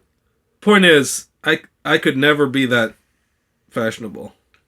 It's over for me. But the difference between me and emos is that emo guys, they never. It's never over for them. They're always going to be. It's not a phase. That's what it is. It's not a phase, Mom. I will say, you wouldn't understand. I'm gonna out friend of the show, Digo, right now. I'll take screen caps and I'll throw this up. We were talking about the album in the group chat earlier today. Posted the picture of the cover. Rad Luso did, and Digo says, "Why Trippie looking like a bad bitch?" Rad Luso says, "The whole posture got me bricked up." Digo says, "I hope if I go to jail, I find Trippie on the bottom bunk." He says, "How is that man thick?" And then Rad Luso kind of defends MGK's rapping as a little bit. He says his pop punk stuff singing is like fine, but his rapping is just rhyme zone level stuff. And I'm like, yeah, you're right. Rhyme zone. It is. That's true. That's a good way to sum it up. As an amateur rapper. So shout out to the boys zone. at Fanny Pack for giving their contribution. To the rap game. And shout out Rhyme Zone for helping me find something that rhymed with the word. Dude, low key, I was on that literally yesterday. I'm like, yes, man. I would have never thought of this. The best is when you type in a word that kind of rhymes with it, but doesn't really. That opens up your whole world of rhymes. You can really go MF Doom on the shit. Really expands. But yeah, MGK kind of carried the album, in my opinion. I don't really like Trippie Redd that much. He does some good, like, vocal, vocal runs here and there, like. But I think I can appreciate at the best, Trippie Redd is it's like minimal. Because the worst type of Trippie Redd is when it's a whole hour and 20 minutes of him. And it's unbearable music. Two of our worst albums last year were Trippie Redd's. But when it's in doses, in small, there's moments where he can okay, that's impressive, or that's good and that's catchy or whatever. And throughout this album, there's small little moments where it's okay, that's not a terrible idea. Okay, that bar was okay. There's a flow here. There's a there's a concept to this one or whatever. But the whole thing is just so depressing and just so sorry for yourself type music. Obviously, it's going to be depressing. I know, but it's just it makes me not want to listen to it, even to find any merit at all. It's just, to me, it's just people listen to this shit to be sad. I'm like, why would you listen to shit just to be sad? Yeah, but I think it's also there's a self-awareness to it, whereas we kind of making fun of being dramatic and fucked up. Oh, for sure. Stuff like that. And I think that's how I enjoy it. You know? And I think, like, generally, it is kind of performative, some of the stuff that they're doing here. Like... Yeah. Actually, MGK put out a song by himself not that long ago that was on some real shit, and I actually it's not that bad. I was like, this actually passes the threshold, I think, of like it's not Rhyme Zone, like no, he got pretty real on it. Yeah, that I didn't mind that one. But it's in that style, and I actually like if we're talking emo rap, like Kanye, like 808s and Heartbreak, like he put out an emo album. Yeah, no, many great rappers have done emo albums. I'm not against it at all. Not necessarily in emo rock type aesthetics, but like emo, like that kind of emotional palette, like where it is like on some depressing, on some sad boy shit. No, and I love sad music. I love Mac Miller. I love Earl Sweatshirt. I love like this kind of shit. But it just to me like that kind of stuff feels way more genuine to me. I don't know if it's because the writing is just better overall, or it's just like they're not talking about it so explicitly. Whereas, like, there's moments on here where it's so, like, obvious that the point of it is that they're depressed. Whereas to the point where I'm like, this comes off as performative and fake to me. The song Half Dead, he's like, I'm happy when I'm sad. Like, what kind of bullshit is that? I'm happy when I'm sad. Get the song Struggles was also, like, hurting, like just weak songwriting as far as, like, just, like, my life sucks, fucking, my dog died, and my fucking, I'm so pissed off, and, like, I can't find the remote, and, it's just, it all comes down to just, like, very, like, kind of middle class, like, whining about, like, life isn't as great as I thought. MGK has a bar that, like, Beauty, in the song Beauty, or like, one of those Lost Time, I don't know, I can't remember the name of the songs, I've only listened to it, like, twice, maybe, where he was, like, like, trapped in this suburbia, or some shit. And I'm like, okay, okay. It's so depressing. I get it. So depressing having a nice home in a house in the fucking hills, dude. Get the fuck out of here. I did actually like the House on the Hill song, though, when it got to that point, because I like the character of it. I like the how they get into the thing. I actually like the song Lost Boys, kind of. Of course, that was like... I guess it was more of like a Post Malone type. It's one. That's what you mentioned earlier. It's one of the more passable ones where it's like, okay, like this is like it's doable. MGK rhymes pragmatic with illmatic. He does, and he says, he sure does. Talk about living in a vamp castle. I kind of like that part. Vamp castle, yeah, that's a bar. Playboy Cardi could be in the. He was the Dracula of the vamp castle, bro. And surprise feature. No one would have thunk. I mean, I tested this with Josh earlier. Yeah. I feel like I could have gotten it. Could have gotten. Yeah, first guesses were Kendrick and Gambino. I'm like, okay, well, he already blew my. My guess was Vanessa Carlton, and I did not. I was not disappointed. Yeah, fucking jump scare JID feature in here, where it's just like you're listening to this album and this is the second to last song. You're like, oh my god, thank God it's almost done. And then JID comes in here with like a 40-second kind of sung. Depressing emo stuff because JID has some songs that like that are like kind of sad, more sad boy shit, but in their fire, like the song Tide on DiCaprio 2 or Working Out on the same album. I've been working really hard, shit ain't really working out. Yeah, that's great. Yeah, but that was almost more like the blues to me than like like My Chemical Romance or whatever. But yeah, that song kind of, and I actually liked the song right before it, No More. I thought that one kind of worked. Yeah, to me, honestly, I listened to this album like once all the way through, and then like kind of sparingly here and there on shuffle.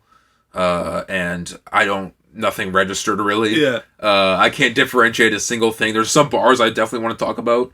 Just the whole passage on Summer's Gone, the last song. Because I understand.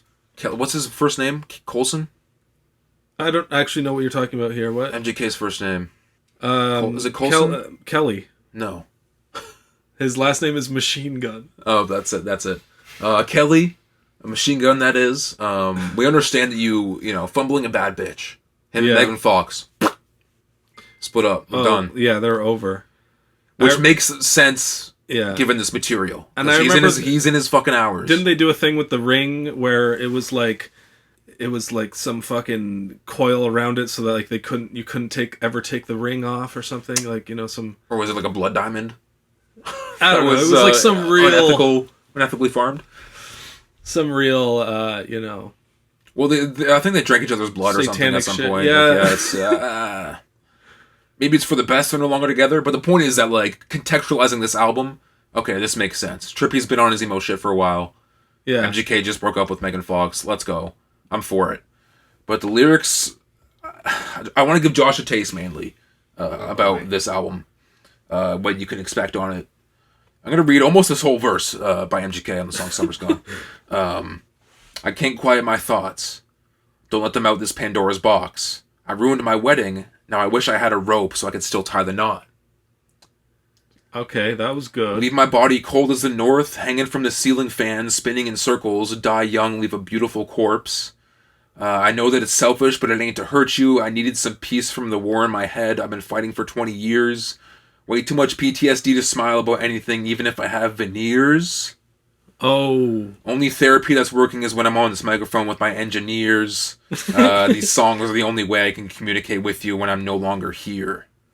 It just sounds like a suicide note. That's what I'm saying. Like, why would I want to listen to this when it's just so depressing, just these most depressing bars and thoughts Because where I'm like, man. It's for people who are like, oh, a suicide note? Cool. Yeah. Like, it's all for the Hot Topic people. These are the people who bought Kurt Cobain's notebook, basically. Yeah. Who like just want to be in the depression, like just people who are trying to buy Jeffrey Dahmer's cutlery or whatever. Yeah.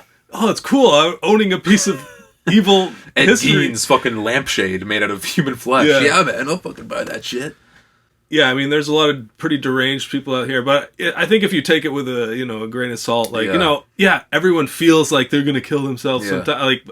But then they're just so dramatic and extra serious about it, where it's just it makes it like definitely entertaining as fuck. It sounds really fucked up.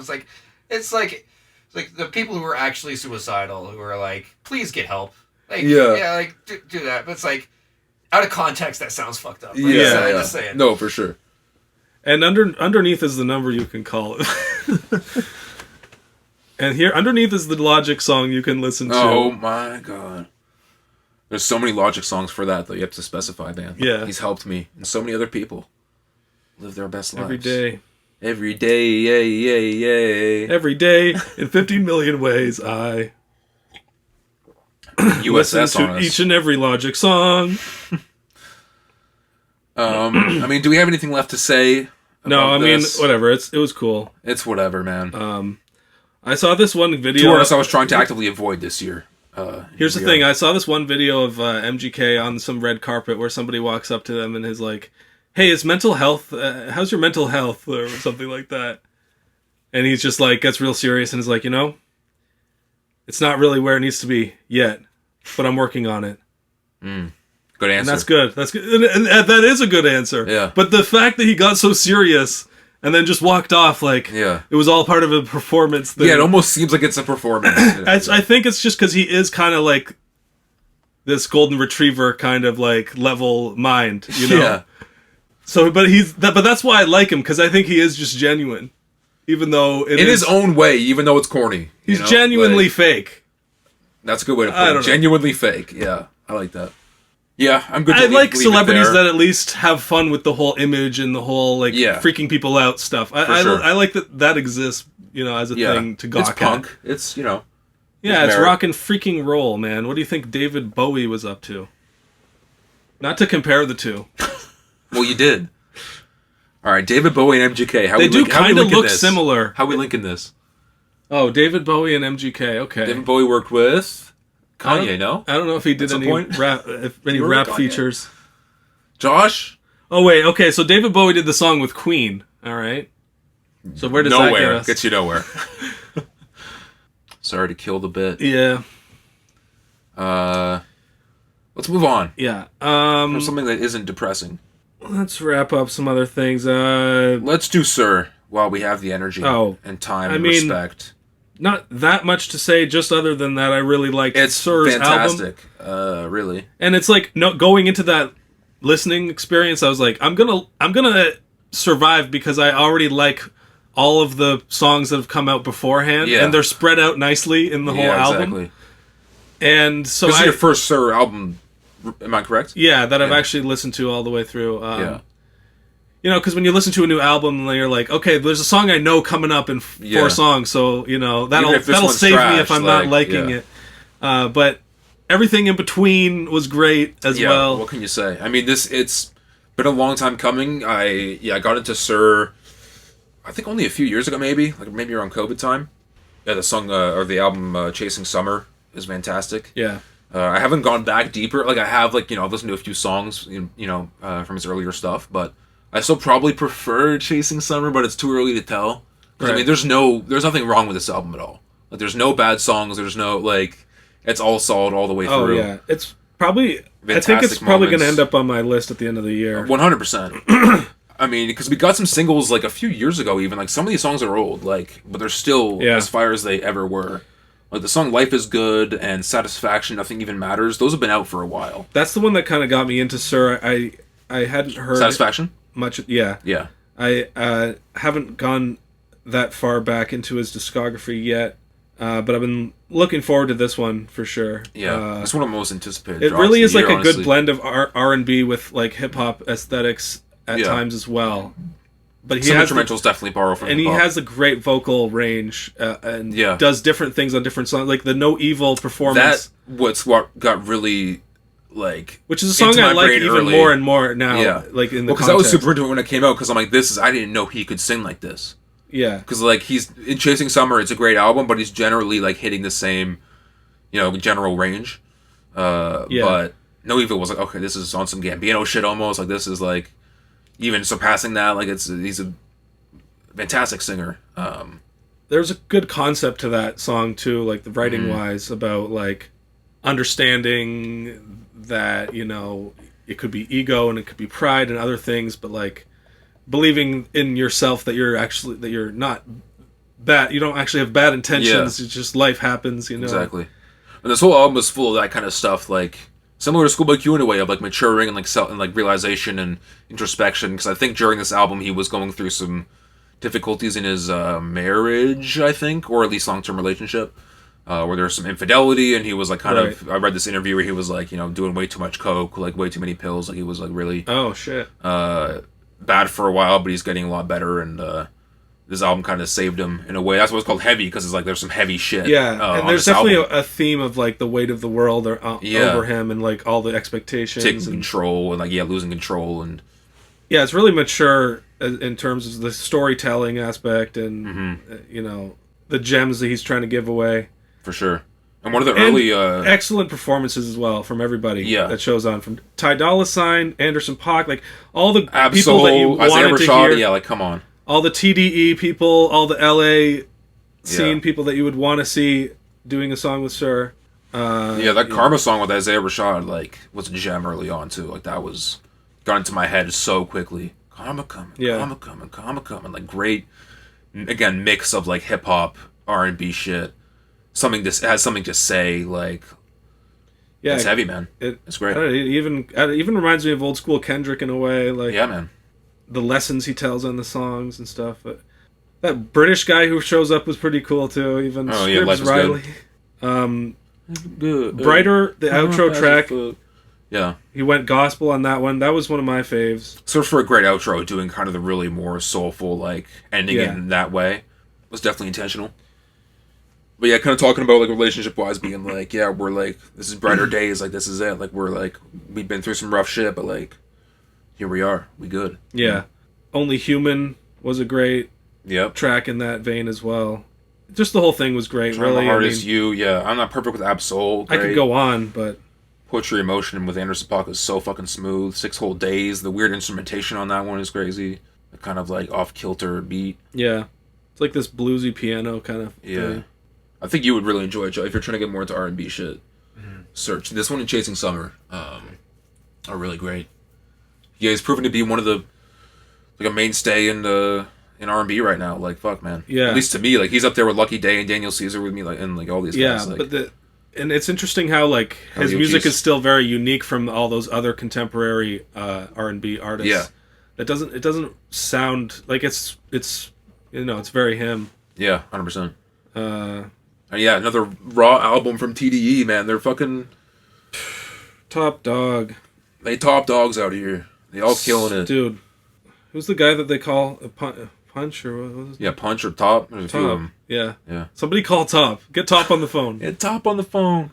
Josh, pull up Top. Hello, Top. It's you. It's us. On some Little Yachty shit. Let us it's in. Us. Did you see the Little Yachty McDonald's commercial? I did. I did right before coming on this pod. Let's go to McDonald's right now. Man, because he was in that Target commercial too back in the day. Yeah. That was like another big thing that popped off for him. I forgot about the Target thing. I think Katy Perry, someone else was in that with him. It was in a Sprite one too. Maybe that was Vince. All right, you're too high. Maybe. Yachty did drop some new shit. Have you heard any of his new shit? He dropped the main one I liked was the Cold Sunday one. Yeah, that one's great. Kind of like a similar vein to that him and J. Cole song they dropped last year. Yeah. Secret Recipe.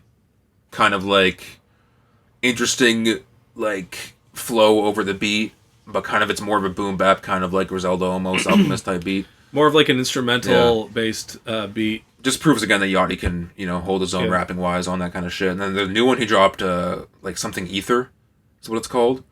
That on a weird like strange, Playboy Cardi industrial electronic shit.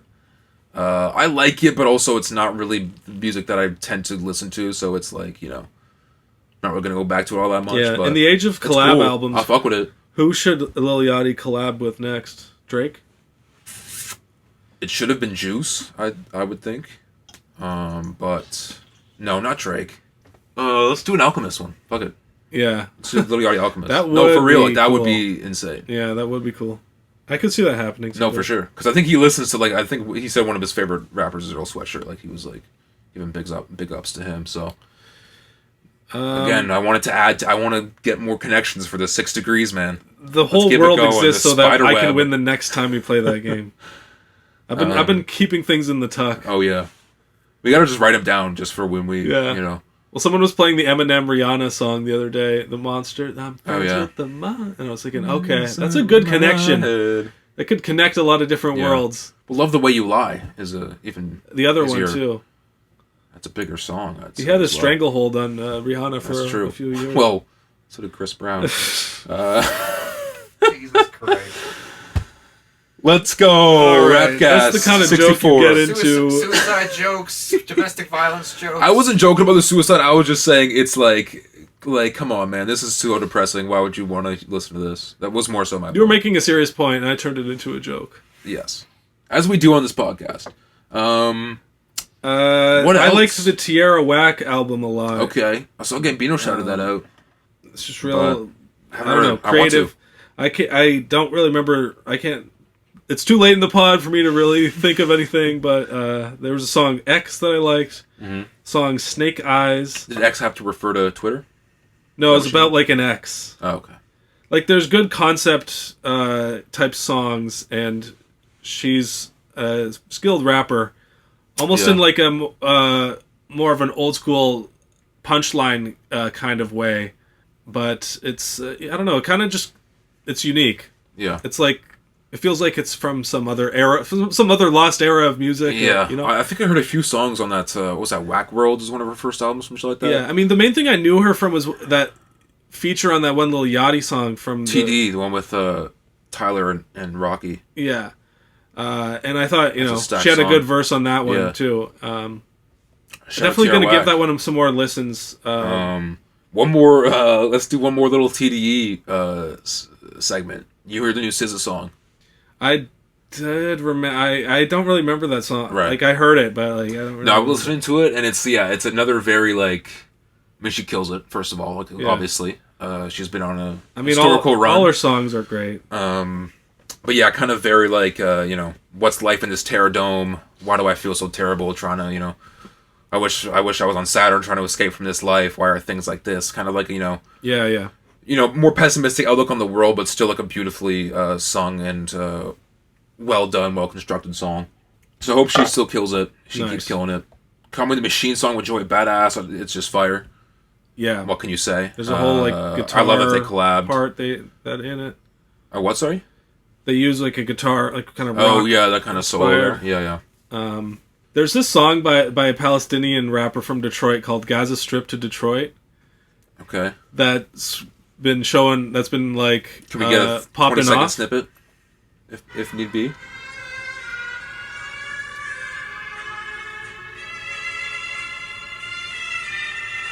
Sounds like the end of an A24 horror movie so far. But, alright.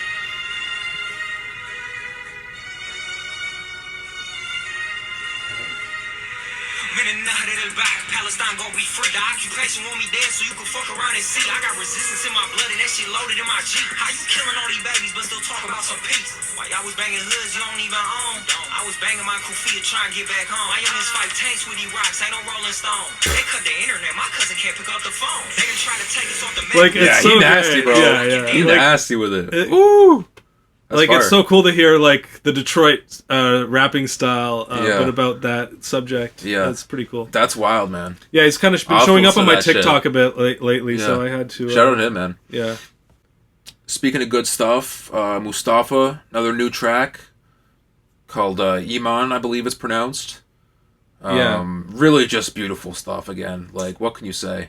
He's doing his own genre. It's some folk, it's like kind of some folky, folk stuff, but also like some like, you know, I don't know what the genre's called, like just kind of Indian style music or Bollywood kind of music, like also elements that are in there. Yeah. Like from his heritage and shit. That I think is super fire and unique, and he's making great stuff. Yeah. I So can't wait. he's dropping an album wait. soon, or what? I hope. I can only pray. But shout out fucking Regent Park, dog. For real. You act like you're like. I lived there for 2 years. Yeah. Come on now. All right. I was closer than you've ever been. You really bitch. got it out the mud, You huh? punk bitch. I was born in the mud, motherfucker.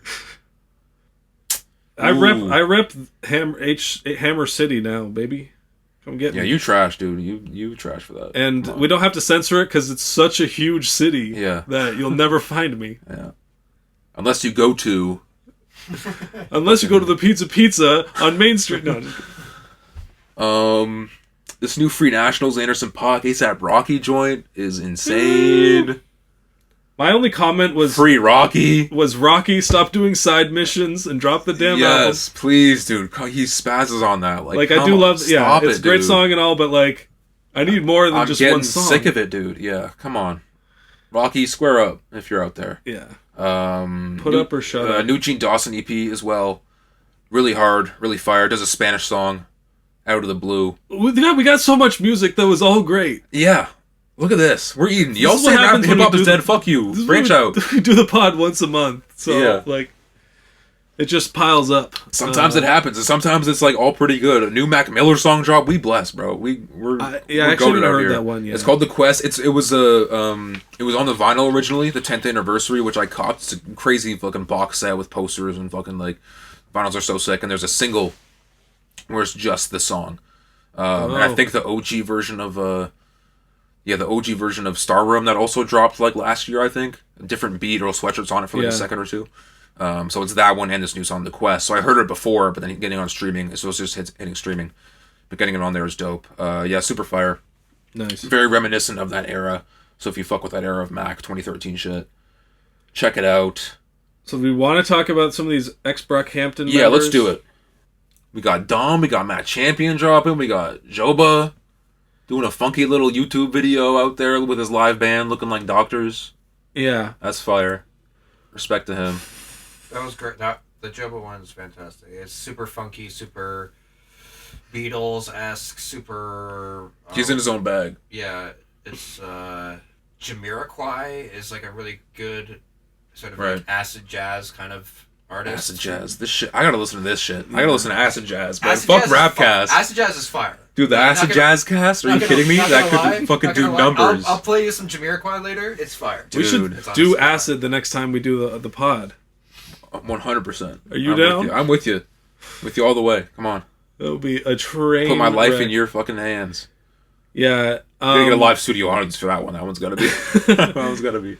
Yeah. A moment. Joba looked like he should be played by Philip Seymour Hoffman. In a movie, yeah. You know. That's not bad.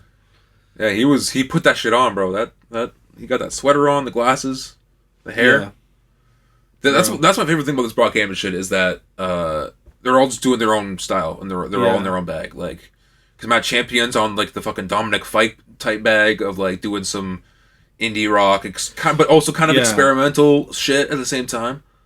I really love it. I really fuck with it, but I kind of like that. Like, stuff. I would describe the new Matt Champion as Harry Styles on fentanyl. Yeah, no, for sure. Harry Styles, but he's going through it. Like, he's like he's been locked in a chamber somewhere. It's like a weird genre, but like parts of it. There was one song, the one where he's singing back and forth with the girl. It's like almost like K-pop or something. No, because that is a K-pop star that he's like actually he's tight with, and they've been friends for a while. Oh, right. Okay. And his numbers are like up now though because of that collab. Like that's already got millions of views. Like I think number wise, he's doing more monthly listeners than Kevin Abstract right now. Because he got that song. He secured the Asian markets. The K-pop shit, bro. And he's a cute white boy. Twitter found him, and they're like, wait, Matt Champion, though? And there was pictures of Matt Champion, and it was just a cute white boy. And I'm like, damn, man. We back. Man. Matt Champion's going to save the summer for We should have put money down on which BH star would rise the farthest. But that's the thing about the Kevin... But it's kind of like a power rankings that will happen over time. Like, people will go up or down, or, 100%. That's the thing about the Matt Champion shit is that it's kind of almost in a weird way similar to the Kevin Abstract album, where they both kind of went off on a weird experimental shit, but Kevin Abstract was more like rock, shoegaze kind of stuff, but also some indie stuff in there as well. Well, crucially, like, they both kind of didn't rap. I mean, the thing is, Kevin Abstract also already didn't rap that much on later Brockhampton projects. He was more in a singing role. He was spitting on Roadrunner. Well, on that one, but I mean, on the Ginger, last not one, not as much, maybe, or more hook. But like, other than it was weird. It's weird how other than Merlin and Amir, none of them are rapping. None of them are really doing any rap. Well, the Matt Champion album did have the song Jeepiv, which was kind of a rap song, but in a weird, like, rap song in a blender, just kind of like a bunch of random shit. And Dom. I mean, Dom's rap. That's the thing as well. Oh yeah, I completely forgot. But Dom. I haven't fully digested his album yet, but after one listen, I liked it a lot. Well, he also dropped the EP a few weeks ago as well. He's been feeding us. I know. Which was really great. I love both of them. The mixing was a little bit off on the EP, but the new album is like really crisp, really sound. And he's like in the studio with everyone, and he developed this whole, like, he kind of went back to Portland where he's from and kind of just built this whole community. Not really like a Brockhampton community, but like a musical community where you can reach out to people and all that kind of thing. They can benefit each other. Just seeing him doing his thing solo from Brockhampton is like, yes, man. Like, I wanted to succeed so bad. A rapper like him. That's the best thing that you could do with like your fame and your wealth and stuff like that is get back to the community, and that's exactly what he's doing. Yeah. I would love to see Don McLennan become more in the mix with other hip hop producers and feature artists and 100%. Stuff like that. I respect that he did a solo album, but I would also like to. He did a song with Wiki like a year or two ago. Yeah. Okay, I forgot about that one, but he should get into that kind of because he is making like kind of just jazz rap, just bars and good ass rapping, man. And he said he didn't want Fantano to review the shit. He's like, fuck him. I'm like, all right, respect. Yeah, points for that. Thing is, Matt, half the songs on that album, like the Matt Champion one, it's just the vocals were too much for me. Like he's experimenting with vocals. He's straining his voice. But that's the thing, he's a good singer. Like, he's a low-key good singer that they didn't really utilize all that much in Brockhampton. Yeah. Where I feel like they should have maybe a little bit more. Towards the end, he got a little bit more shine, singing-wise, but he starts off with this really weird, like, Alabama Blue. Yeah, I guess it was kind of catchy in a way. But that's the thing.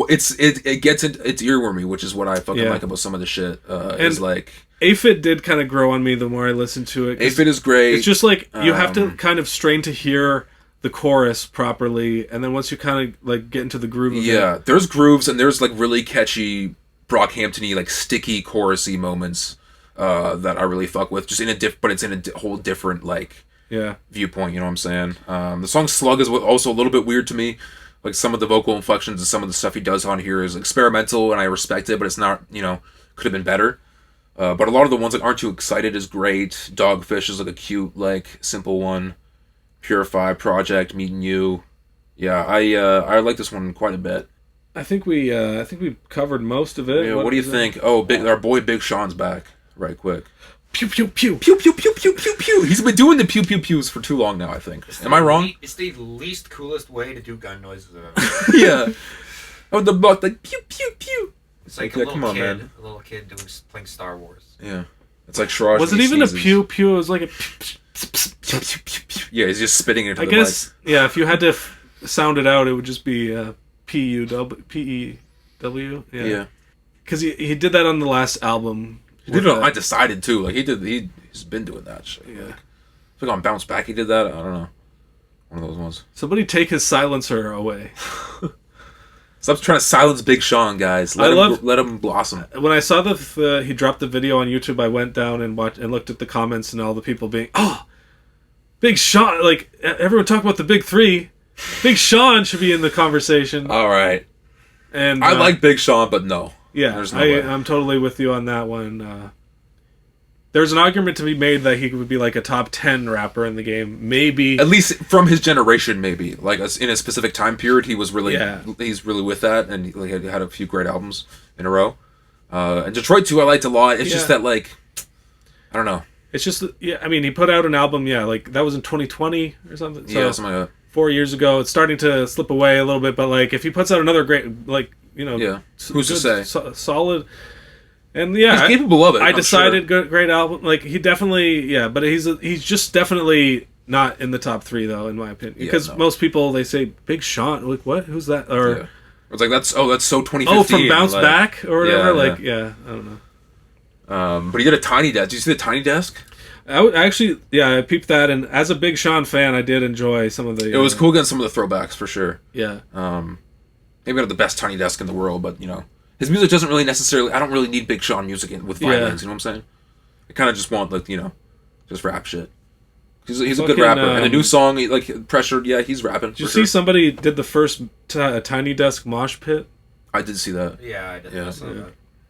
How dare you? You're gonna break the Tiny Desk. It's so tiny. It's so tiny. It's so breakable. Please, not the Tiny Desk. The fact that it hasn't broken down yet, if all these years. What if it is and it's just a... Man, I feel like something sinister is underneath that Tiny Desk. You know what I'm saying? Like, there's a dark crevice under there. No, it's... You should see giving them hand jobs throughout the whole time. It's kind of like, Tom Cruise when you meet him in person. He's like, there's like, if you actually went to the Tiny Desk, like, it would fit something's in my going hand. on, man. Yeah, I don't know. Like, how the fuck did Mac Miller and Thundercat fit on this fucking Tiny Desk? I want to see the George Shrink's fucking Tiny Desk. That's what I want to say. Yeah, I mean, what else, man? Dude, that's got to be it. Earth Gang put out an EP. Dude, just think about Who knows? what it was like backstage at the George Shrink's, the writing team. The abuse. Think about those producers. Those writers. Yeah, prayers up for, Jeanette McCurdy, all them. Don't really want to say Drake Bell because he is an abuser. It ruined that whole doc, the fact that they're like, it was all like, so we're trying to exonerate Drake Bell now for grooming a child? Yeah, like, they want to make you feel so bad for it. And they mentioned it like at the very end. Being and like, he has allegations, but he settled in court or like some shit. And they didn't even talk about it. I'm like, y'all just skipped it, bro. Y'all just like, if y'all were really about it, you would have been like, actually fuck him though, at the same time. No, there was lots of interesting info in that doc, but it kind of came off as a PR piece for the Drake Bell team. Like, oh great, Drake Bell is going on tour now. Yeah. Hide your kids, hide your wife. Come to the back door, better run for your life. AC/DC told you. AC/DC could have prevented this whole thing. That's what I always say. Don't I always say that? Anyways. So I'll do our best fucking... What's his name? What's the singer's name? It wasn't Angus Young. It was... I can't even remember his fucking name. Brian Johnson. Yeah. Brian Johnson impression. What if Brian Johnson did the fucking Yak Yaks on the... Yak. That would go hard. Yeah, honestly. That'd be way better, like, when then people getting Ozzy Osbourne or fucking... Kanye getting Marilyn Manson to show up on a song. Who's the next fucking... Yeah, who's the next emo celebrity to be brought up like that? Is Bowling for Soup? Is there going to be a Action Bronson Bowling for Soup collab? I think Pierre Bouvier could make his comeback into the rap game, into the Canadian emo rap wave. Yeah. I'm saying, we get the Simple Plan guys together, we throw in 808s beats over it. Simple Plan could go hard in today's, if they were still going. Dude. Is it Marianas Trench? What about fucking Headley Singer? Can he... He's in jail. Headley Singer teams up with Drake Bell. No, that's what I'm saying. There could be a power group, bro. We gotta combine all the canceled people. We've been saying this. The thing is, they'll all just cannibalize each other. They'll all just fuck each other relentlessly without consent. I know. Yeah. It'll be a disaster. What a world. It'll be an HR disaster. But an A24 dream come true Yeah. for a movie concept. Starring written by Ari Aster. Yeah. Starring Nicolas Cage. Oh, boy.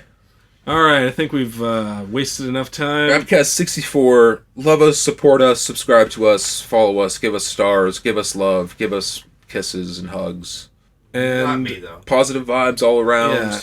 Watch out for my new song with Fasalav. What's it called? Can you drop the name? Oh, You Went.